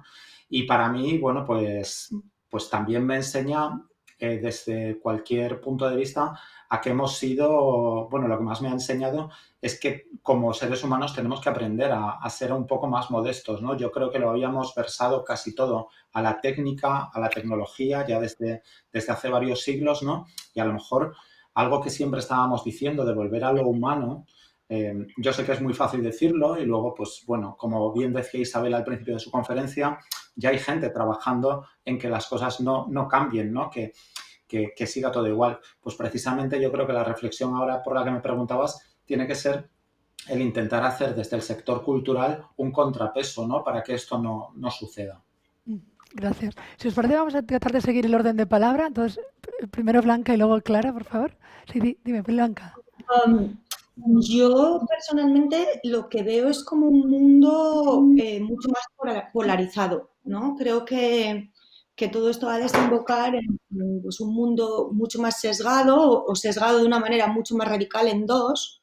Por un lado, los que promoverán pues, las iniciativas comunitarias, los que creerán en la construcción de ese otro mundo posible, los que promoverán la transición ecológica y propondrán nuevas estrategias de descarbonización, economía circular, justicia ambiental, etcétera. Y de otro lado, los que se vuelven aún más escépticos y que no solo no vean ninguna alternativa factible al sistema capitalista, sino que sigan viendo a este como el único motor de desarrollo, ¿no? y de progreso neoliberal. Eso creo, esa polarización bastante más clara, ¿no? Clara. Sí, a mí esto me sugiere, como hemos conversado ya contigo, Yamima, y con otras personas estos días, lo que hay que hacer es romper los formatos. Hay un montón de cosas que no necesitábamos y hay formatos que son demasiado, son un contenedor, una cáscara demasiado pesada para los contenidos que necesitamos. Me viene a la mente ahora de repente así a vuela pluma un texto de Walter Benjamin de Experiencia y Pobreza, cuando habla de ese retorno a la pobreza, pero no a ser mísero, no a ser indigente, no a que te falte todo, sino realmente a saber vivir con menos y a priorizar. Y lo primero que tenemos que priorizar, y creo que esto todos, es nuestro tiempo y nuestra vida, porque solo tenemos una y va pasando, y también la tenemos con los demás y la vida de los demás también va pasando, y a veces nos hemos entregado a un derroche de cosas totalmente, no solo innecesarias, incluso molestas, y todo el mundo sabe muy bien lo difícil que es sacarse de encima todos los objetos que no queremos en casa, y eso es una metáfora de todos los tiempos que no queremos ocupar más. Y son las dos cosas, ¿no? Por un lado, experiencia y pobreza, pero por otro lado también rompamos los formatos a pesar de la inercia de las grandes instituciones, porque hay maneras de estar juntos sin ser 20.000. Y hay maneras de estar juntos que son como cadenas, que son como secuencias. Y hay maneras de encontrar a la gente en el camino y nunca ser miles, por ejemplo, y hay maneras de transmitir las cosas que no son estrictamente digitales, que son personales, que son emocionales, pero que no son las que tenemos la costumbre de desarrollar ahora, ¿no? Y necesitamos mucha imaginación, mucha creatividad, pero también luchar contra los grandes modelos que aplastan, los modelos pequeños, que absorben la atención, que captan grandes públicos y que en realidad son quienes tienen el poder en este momento en el mundo de la cultura. Gracias. Isa, ¿querías añadir algo? Que he visto que levantabas la mano. Sí, yo creo que estamos en un momento, por eso que quise, bueno, porque yo desvié un poco lo que iba a ser mi charla inicial, primero porque vi también la charla de Blanca, maravillosa, en la que ella ya hace todo un panorama y va a la cuestión de cómo esa responsabilidad individual en todas nuestras pequeñas comunidades, ¿no? Desde nuestra casa, nuestro hogar, nuestra comunidad de vecinos, calle, ciudad, trabajo y, en fin, esa responsabilidad que ya llevamos y bueno, y que se está llevando desde hace tiempo cada vez más, ¿no? Aumenta esa resonancia de esa responsabilidad individual. Pero justo en este momento de pandemia, creo que ahí ya coge una amplitud política que ella también acaba de mencionar en estos momentos. Yo estoy entre el optimismo más por eficacia que por otra cosa, porque no hay una perspectiva muy optimista en el sentido que nos encontramos también no solo en ese inicio de la década en donde sí o sí tiene que producirse esa contención del aumento de la temperatura y no está, o sea, y los datos nos dicen que no se estaba consiguiendo, no solo por eso, sino porque también estamos en el medio de una escalada siempre hay una guerra cultural, siempre estamos haciendo una disputa de futuro y una disputa cultural, pero hay una escalada de la guerra cultural y eso si vemos a Estados Unidos, vemos lo que está pasando en Brasil y que quizás sea también como una reacción ante quizá la inminencia o quizá una eficacia de estos cambios, ¿no? en la transición socioecológica que estamos inmersos en los últimos años. Aunque tengamos que acelerarla, estamos inmersos en esa transición, ¿no? Quizás sea una reacción a eso, pero existe. Entonces sí que va a haber esas fuerzas disputando y eso creo que es muy importante reconocer. Necesitábamos de crecimiento, la pandemia nos ha traído de crecimiento.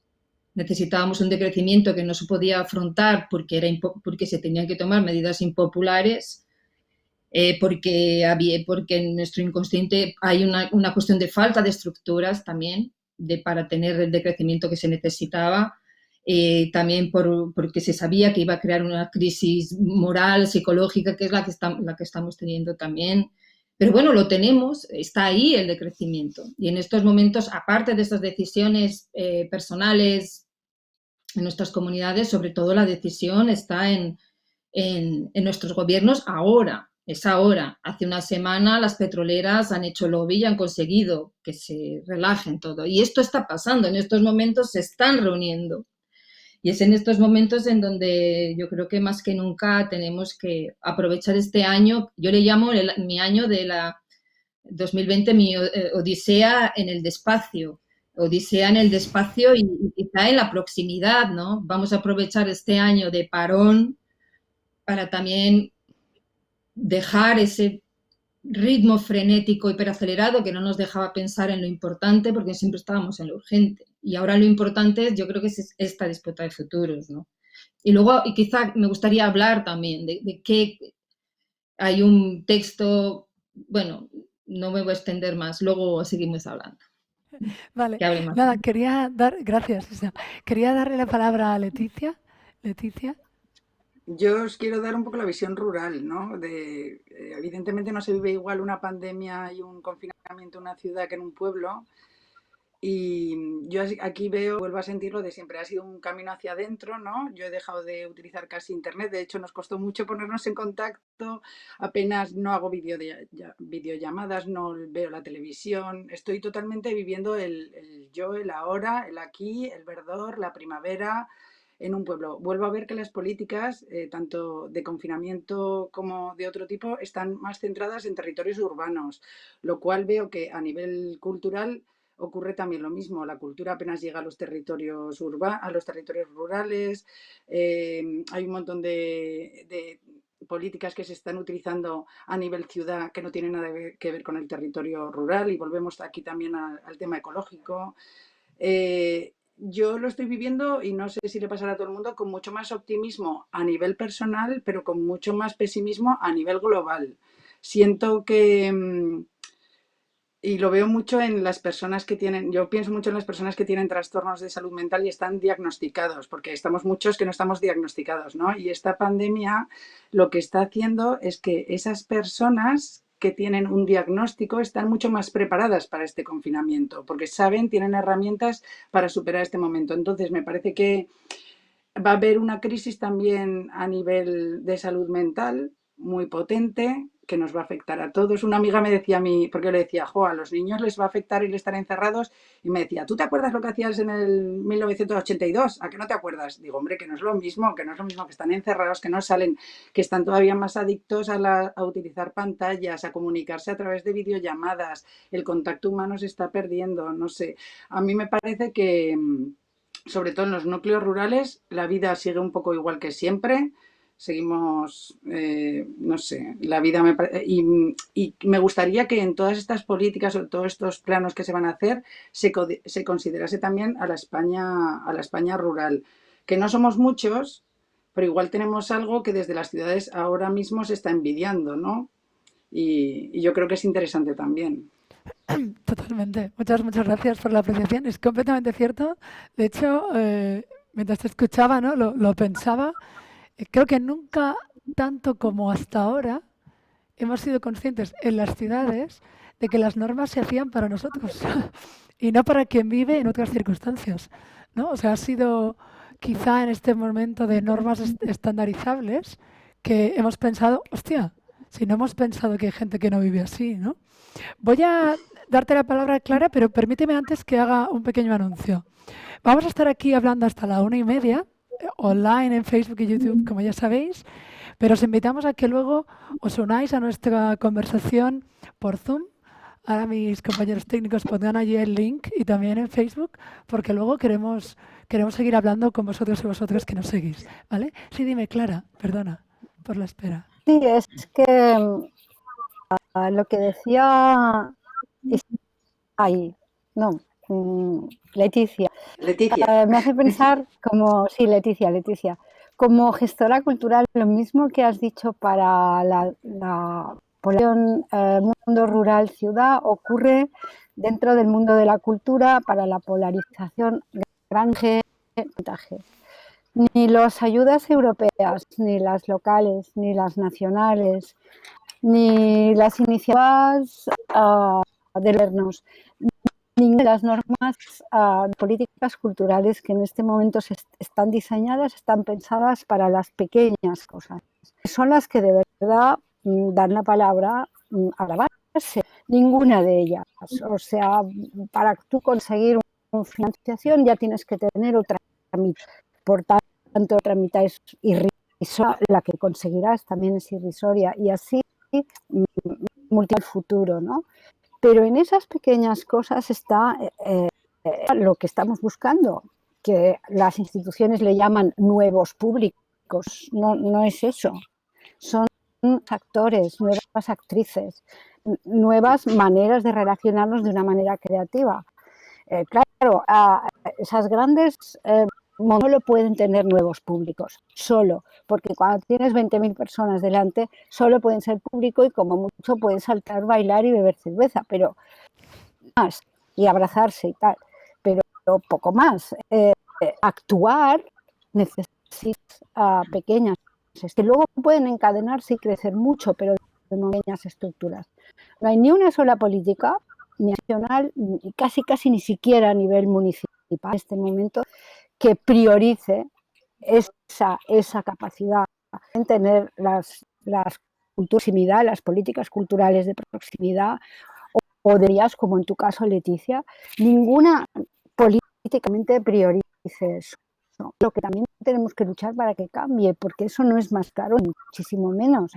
Simplemente que eso va totalmente en contra de los intereses de quienes apoyan la cultura desde el poder. O sea, va en contra, por ejemplo, pues de los intereses de las empresas que dicen si yo pongo dinero en que todo el mundo, los intereses de las corporaciones europeas, la Unión Europea, que dice si yo pongo dinero en este proyecto, quiero que todo el mundo sepa que la Unión Europea está pagando este proyecto y para eso pues tiene que estar en publicidad, en la televisión, en todas las redes sociales, etcétera.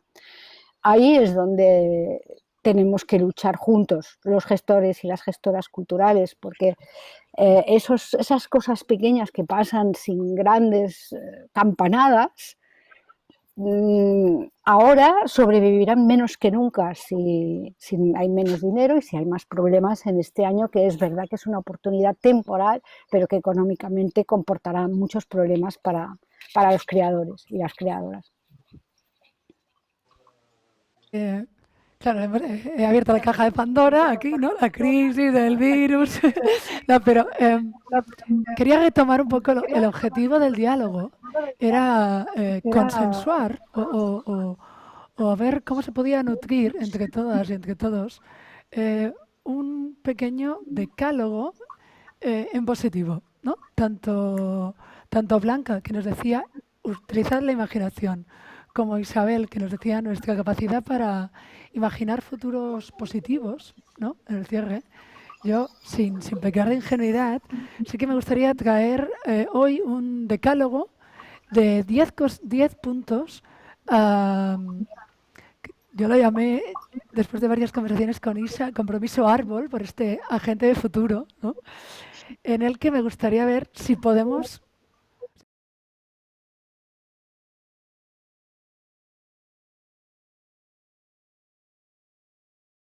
¿no?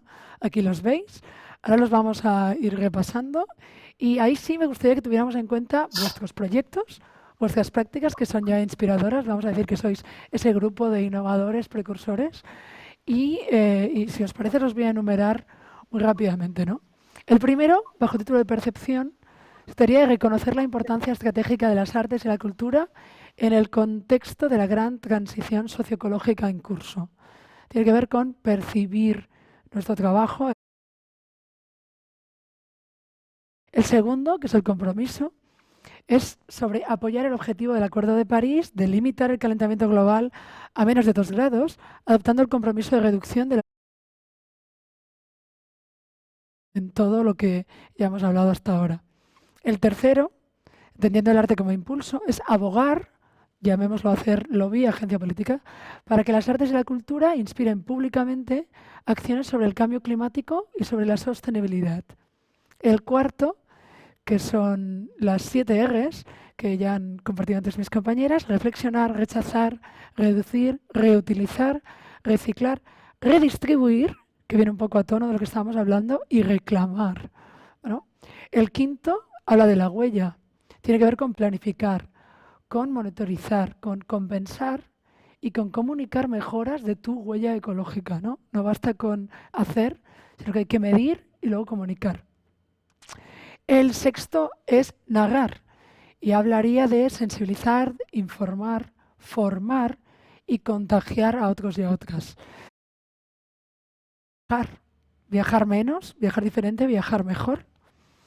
El octavo, que tiene también que ver con esto que estamos hablando en esta post-virus, suficiente es mejor. Hablaríamos aquí de decrecer, de desmaterializar, de otras tantas cosas que tienen que ver con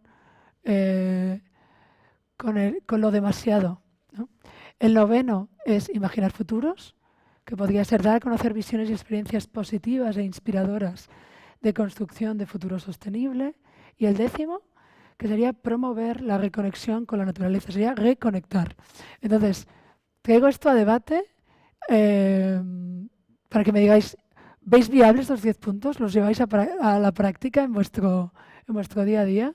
Doy la palabra a Isabel, que había levantado la mano. Isa, disculpa. Que ya se me ha... Pero es que como no te veo lo que tienes atrás, entonces no sé si... sí, bueno, como estoy estoy con un poco con las gafas que me están funcionando mal. Entonces, creo que lo que iba a comentar antes era sobre redistribuir, ¿no? Es una de las... Vale. Vale, pues venga, pues aprovecho para hablar de la redistribución, porque era un poco comentando lo que decía Clara y creo que Leticia sobre hablamos de redistribuir y yo creo que estamos en ese momento a escala global también y en la macropolítica en un momento de llamar a la redistribución en el sentido de celebrar e inyectar economía y recursos humanos y fuerza en los muchos pequeños e interconectados, ¿no? Estaba pensando en esos momentos en iniciativas como los puntos de cultura de Brasil, que son miles en todo el territorio, muy vinculados de pequeño tamaño, que entre ellos están de diferentes tamaños, pero hay algunos de muy pequeños tamaños, y eso me lleva también a pensar no solo en la cultura, sino en la economía, ¿no? Cómo hay que tener esa reducción y esa distribución de cercanía para, por ejemplo,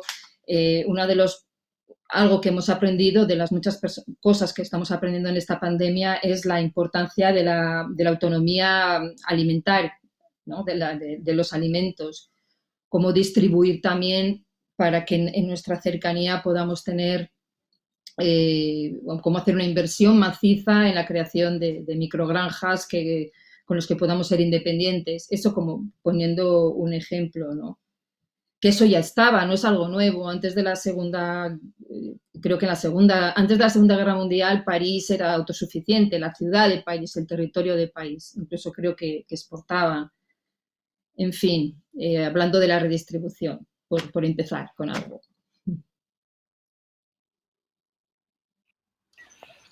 Blanca, leyendo tu currículum, has trabajado con grandes instituciones, ¿no?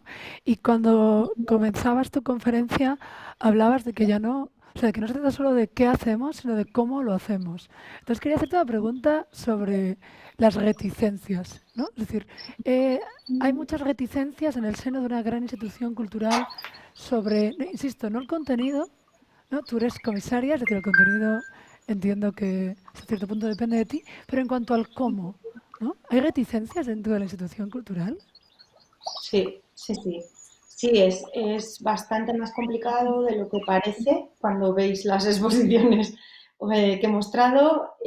Cada vez menos, es cierto que las instituciones cada vez están empezando a ser más conscientes de su propia huella de carbono, pero hay, muchos vicios adquiridos y arrastrados que, pues que están ahí enquistados y que cuesta sacarlos. Por eso también en la charla pues propongo como ese plan, ¿no? que hay que desarrollar a corto, medio y largo plazo, que es fundamental para que las instituciones funcionen, porque es cierto que, de nada sirve que yo haga una exposición en la que, pues si de pronto estamos teniendo en cuenta la huella de carbono, estamos intentando medir todo, etcétera, si eso no va unido a pues un plan sistémico, ¿no? Para que a partir de entonces toda la institución se vuelva pues mucho más consciente o ecoconsciente, ¿no?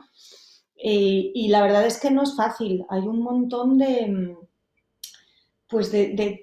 tonterías o vicios, lo que comentaba, que igual no se dan cuenta. Es como cosas tan básicas como con los planos de la exposición. A mí cuando me encargan una exposición, lo que pido siempre es, necesito el plano no de la sala, sino de qué va a ser lo último que yo me voy a encontrar ahí, porque yo quiero diseñar utilizando todo lo que hay al máximo, o sea, siempre reutilizar todo lo que haya.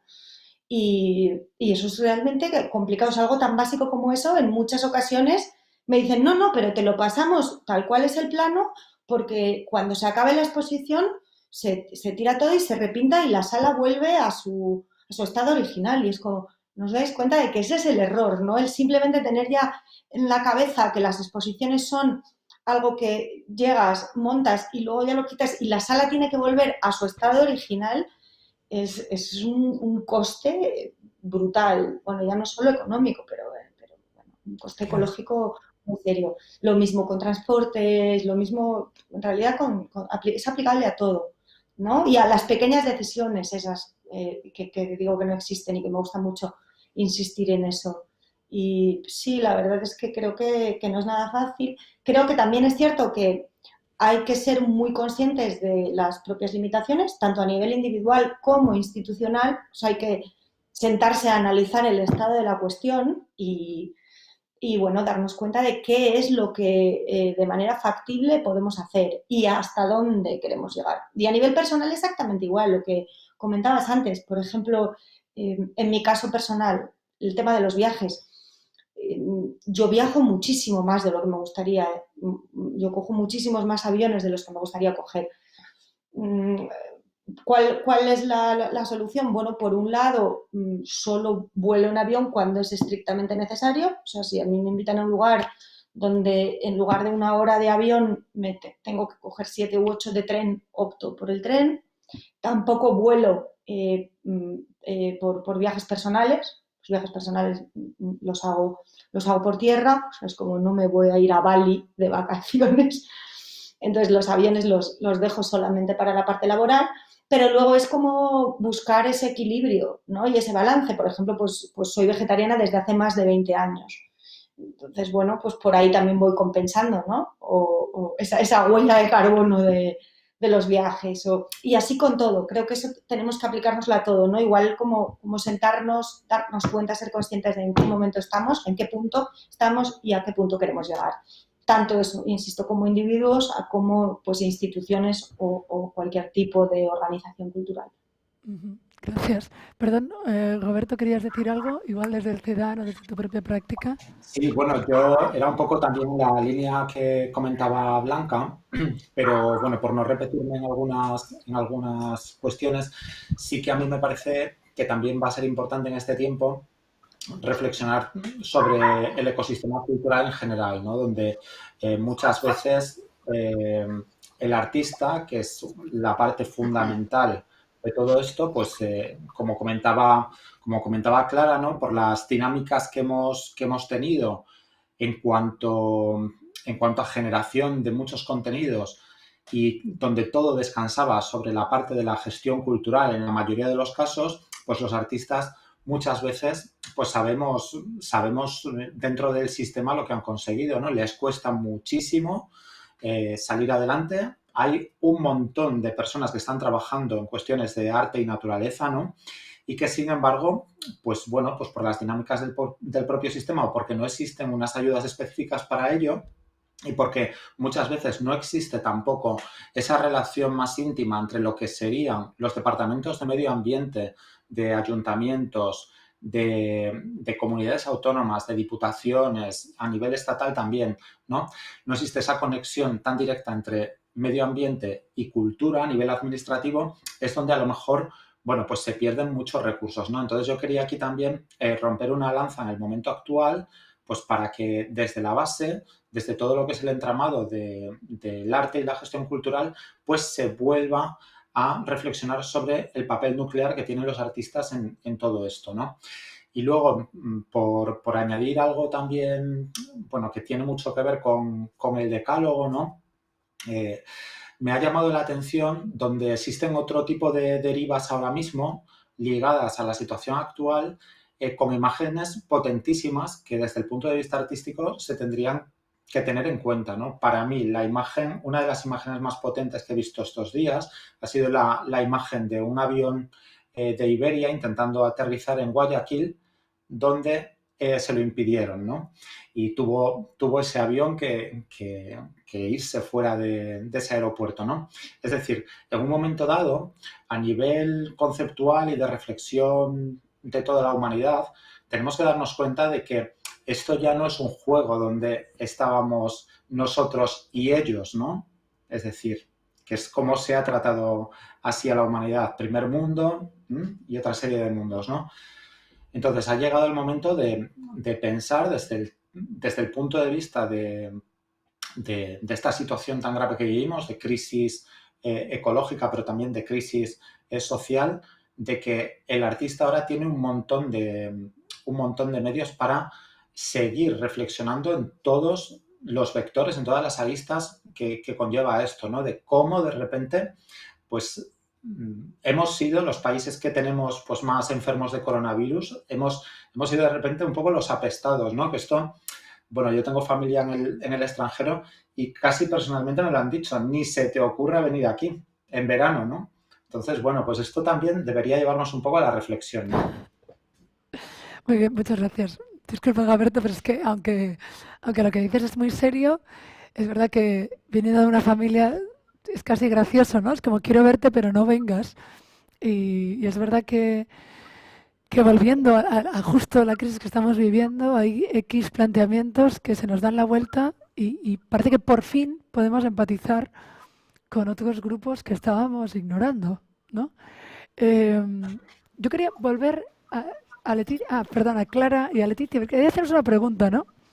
Claro, este decálogo, de nuevo, lo hacemos desde la ciudad, o sea, desde esa idea de vamos a reconectar con la naturaleza, ese ente, ¿no? Que tengo que coger el coche y hacer 2 horas de viaje desde la ciudad de Barcelona o desde Madrid para ver una naturaleza un poco salvaje de verdad, ¿no?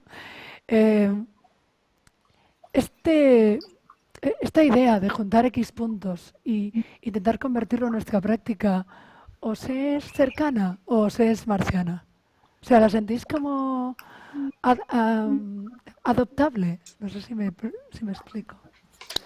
Si me permites... Bueno, Bueno, ¿Sí? ah, a ver, de hecho, nosotros desde como FESMAP formamos parte de un comité de expertos, ¿vale? Que asesora de alguna manera a la Comisión Europea en temas de cultura en lo rural, ¿no? Se llama Voices of Culture y en enero y en abril teníamos reuniones en Bruselas, las tuvimos en Alemania y estuvimos hablando sobre el impacto del turismo masificado, de los no espacios, de la cultura en lo rural y sacamos temas muy interesantes siempre teniendo como base, ¿vale? El Acuerdo de París, ¿no? Teniendo en cuenta todo esto. Se escribieron una serie de conclusiones en las que se tenían en cuenta mucho la cultura en lo rural. Ahí sí que me sentí totalmente rodeada de gente con los mismos intereses, con las mismas visiones y que caminábamos hacia el mismo lugar, ¿no? Porque sí que es verdad que nosotros, viniendo de un territorio donde la naturaleza es lo que atrae muchas veces al turismo, este turismo masificado, este turismo, en mi opinión, no educado en el territorio en el que estás entrando, ¿no? Se piensan que tú llegas a un pueblo y puedes utilizarlo todo igual cuando a lo mejor ese pueblo no tiene depuradora o no tiene quien recoja los contenedores de plásticos o cosas así. Entonces nosotros, por ejemplo, en el festival, en el FESMAP, sí que nos dimos cuenta cuando acudimos a Lisboa a una entrega de premios, que nos dieron un premio al mejor festival no musical de toda España, que había festivales enormes que estaban pensando ya en cómo hacer para intentar generar menos huella de carbono y todo eso. En copia a eso y basándonos en la experiencia que teníamos con compañeros de Escocia, intentamos hacer un poquito lo mismo. Entonces, quisimos entender el impacto que tenía nuestro festival. Y pusimos claro, por ejemplo, el transporte. Nuestro evento central se realiza en una borda de pastores en el medio del Pirineo, en el medio de la nada, donde no hay un fácil acceso y tuvimos en cuenta cómo llegar hasta allí. Intentar no llegar muchísimos coches, 200 coches, sino facilitar el transporte público dentro de nuestras posibilidades, porque como te digo, somos un festival precario. Luego también tuvimos en cuenta la energía, cómo alimentar, si se iba a hacer un concierto, los generadores que se utilizaban, que lamentablemente eran generadores alimentados por gasoil, pero sí que pensamos a ver si había la posibilidad de que hubiese placas solares o que tuviese energía limpia. Todo esto nosotros lo pensamos, claro. Vuelvo a lo mismo, dentro de nuestras posibilidades. Iniciamos un proyecto para utilizar vasos reutilizables en lugar de vasos de un solo uso y nos pusimos en contacto con Ecodes para hacer una campaña en torno a todo Aragón, ¿vale? Que se pudiese utilizar en todo Aragón, pero entre las elecciones, que los políticos aún no se habían puesto, que tal y que cual, nosotros lo hicimos a nivel local. Fuimos un festival que decía no a los plásticos de un solo uso. Luego los desperdicios, ¿no? Por un lado lo de los vasos, pero también la comida sobrante. ¿Qué hacíamos con la comida sobrante que se había cocinado? Pues nosotros decidimos llevarlo bueno, la comida la hicieron un grupo de refugiados. Ya quisimos también llamar la atención sobre esta temática, ¿no? Y el sobrante lo dimos a una residencia y para personas sin techo. Reutilizar material. El festival teníamos mucho material que vamos utilizando de un año para otro, aparte porque somos un festival, repito, precarios y muchos recursos, porque nos parecía interesante la reutilización de ese material. Luego los baños, pues por ejemplo, como estábamos allí en el medio de la naturaleza, animábamos a la gente a que hiciese sus necesidades, por lo menos las más ligeras, ahí en el campo, ¿no? Pero luego intentamos buscar baños verdes o facilitar de alguna manera que hubiese eso. Los tickets los hacíamos sin uso de papel. Nos pareció también interesante que no fuera la gente ahí, pues eso, ¿no? Y luego los suministros. Queríamos también que los productos fueran locales o de kilómetro cero o ecológicos o tal. Eso fue desde nuestra pequeña, lo poco que nosotros podemos hacer, nuestro festival, porque repito que no somos un festival grande, aunque sí que somos un festival con muchos adeptos, que digo yo, y sí que hemos intentado, como no estamos profesionalizados, tener una red de apoyo mutuo, ¿no? Y colaborar y compartir recursos con otros festivales que están en las mismas circunstancias que nosotros, como el Festival de Matarraña, que es de permacultura, otro que hay en Artosilla, otro en Molina de Aragón. Nos hemos puesto en contacto para, de alguna manera, tener estos recursos compartidos, etcétera. Eso es lo que nosotros hemos intentado hacer, que yo creo que he tocado un poco todo este decálogo que tú habías comentado. No sé si eso tiene que ver más con ser de pueblo y ser rural o si eso... Yo sé que otros festivales grandes lo hacen y en Escocia es algo súper normalizado. No sé si te he contestado la pregunta. Totalmente. Es decir, mi preocupación era pues lo típico, ¿no? No venir de fuera a decirte cómo se tienen que hacer las cosas, ¿no? Sino saber si esta idea de listado, de tener en cuenta, os identificaba, ¿no? Y tú, de hecho, has dado como, al margen del tamaño, como una lección de con lo que tenemos, todo lo que se puede, ¿no? Clara, disculpa, ¿querías añadir algo? Y no, Sí, no... sí, está muy en relación con las dos últimas intervenciones, con la idea de el que viene y el que va, porque, bueno, en el caso de Grand Tour, como no siempre hemos ido por lugares maravillosos, súper turísticos, y como además aquí donde está Naukoglia es una zona que sí que es muy turística y que recibimos muchísima gente en verano, la idea es volver a poner el acento en la hospitalidad. La hospitalidad, cuando no abusamos y cuando no está la situación enferma por una saturación, es universal. Y la todos en nuestras casas, en nuestras familias, en nuestros talleres. Y por ejemplo, la hospitalidad entre artistas también es una cosa en la que se han basado infinidad de proyectos.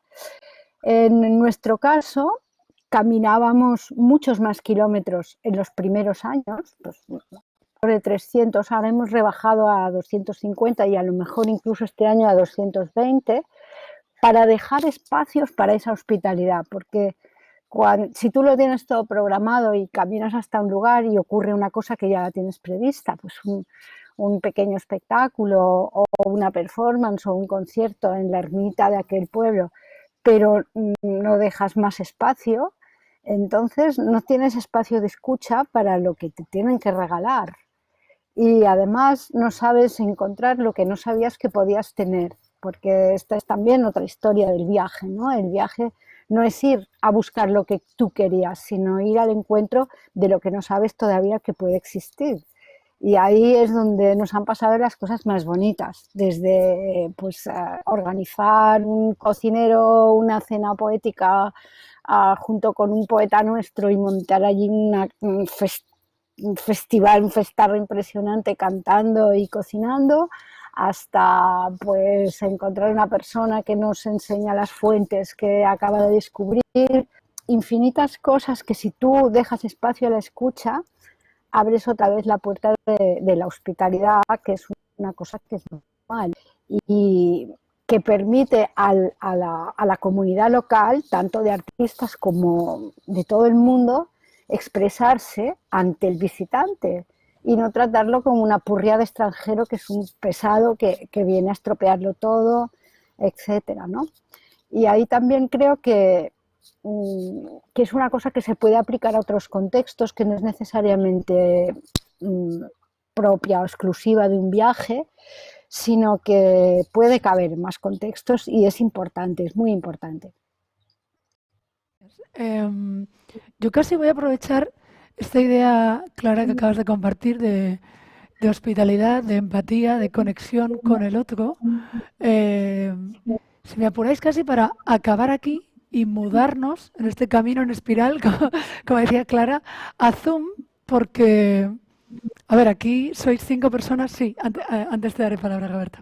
Sois 5 personas que, digamos, ya lleváis mucho recorrido en esto de pensar la cultura y la sostenibilidad y la cultura, y muchas experiencias micro o macro sobre esto, pero yo tengo mucha curiosidad por ver qué piensan esas otras personas que comentaban en redes que era un debate necesario, pero que quizá este decálogo se les hace demasiado, ¿no?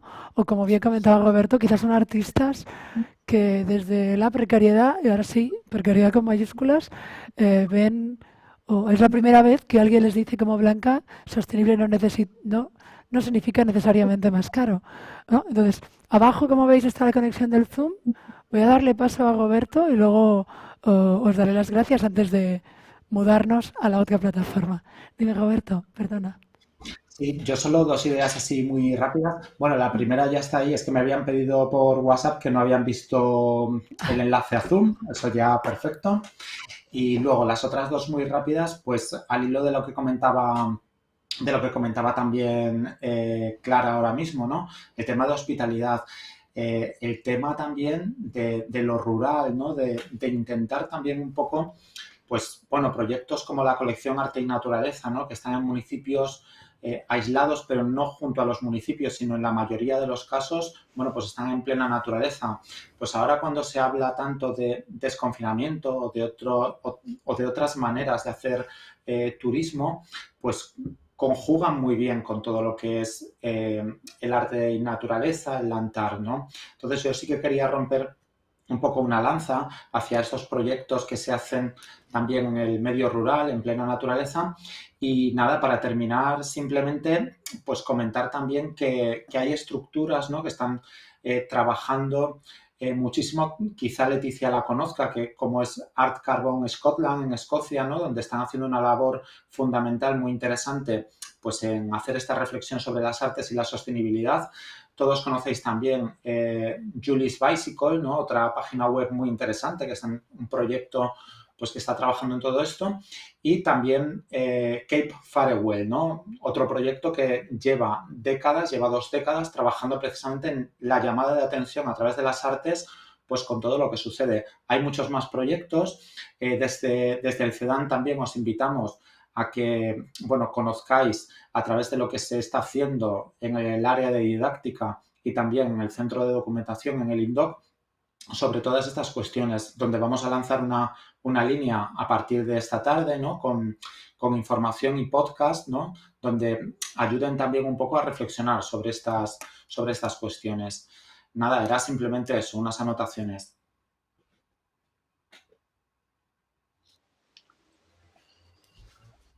Pedirme en estas plataformas de streaming y pasar al Zoom. Sí, disculpa, Isa, ¿querías decir alguna cosa? No, que no se te oía. Vale, Pasamos al... Vale, nada, solo daros las gracias. Dar las gracias primero a quienes organizan este seminario, ¿no? Al Ayuntamiento de Bilbao, a Pirenart, a Sismograph de Olot y sobre todo a todas vosotras y a ti, Roberto, a Blanca de la Torre, Isabel Ferreira, Roberto Ramos, Clara Glarí y Leticia Romeo. Millasker, muchas gracias, merci beaucoup, thank you very much. Hemos intentado salvar desde otro formato, con un poquito de aventura, esta manera de estar juntas.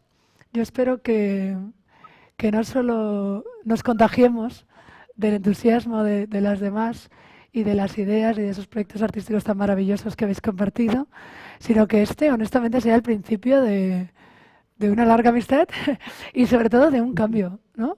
Como bien habéis dicho, hay otras fuerzas que nos quieren llevar al lado oscuro, pues nuestra misión sería llevar al lado luminoso, ¿no? Entonces yo voy a aprovechar que hoy hay sol en Bilbao para dar un agur afectuoso, un Millesker, de verdad, de todo corazón. Y nada, tardo un minutito, me cambio de esta mesa a otra y nos vemos en Zoom.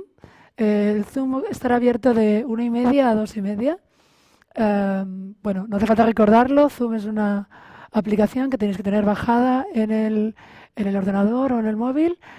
Por una cuestión de coordinación vamos a tener el micro muteado y levantaremos la mano para participar. Y todas sois bienvenidas, todos sois bienvenidos.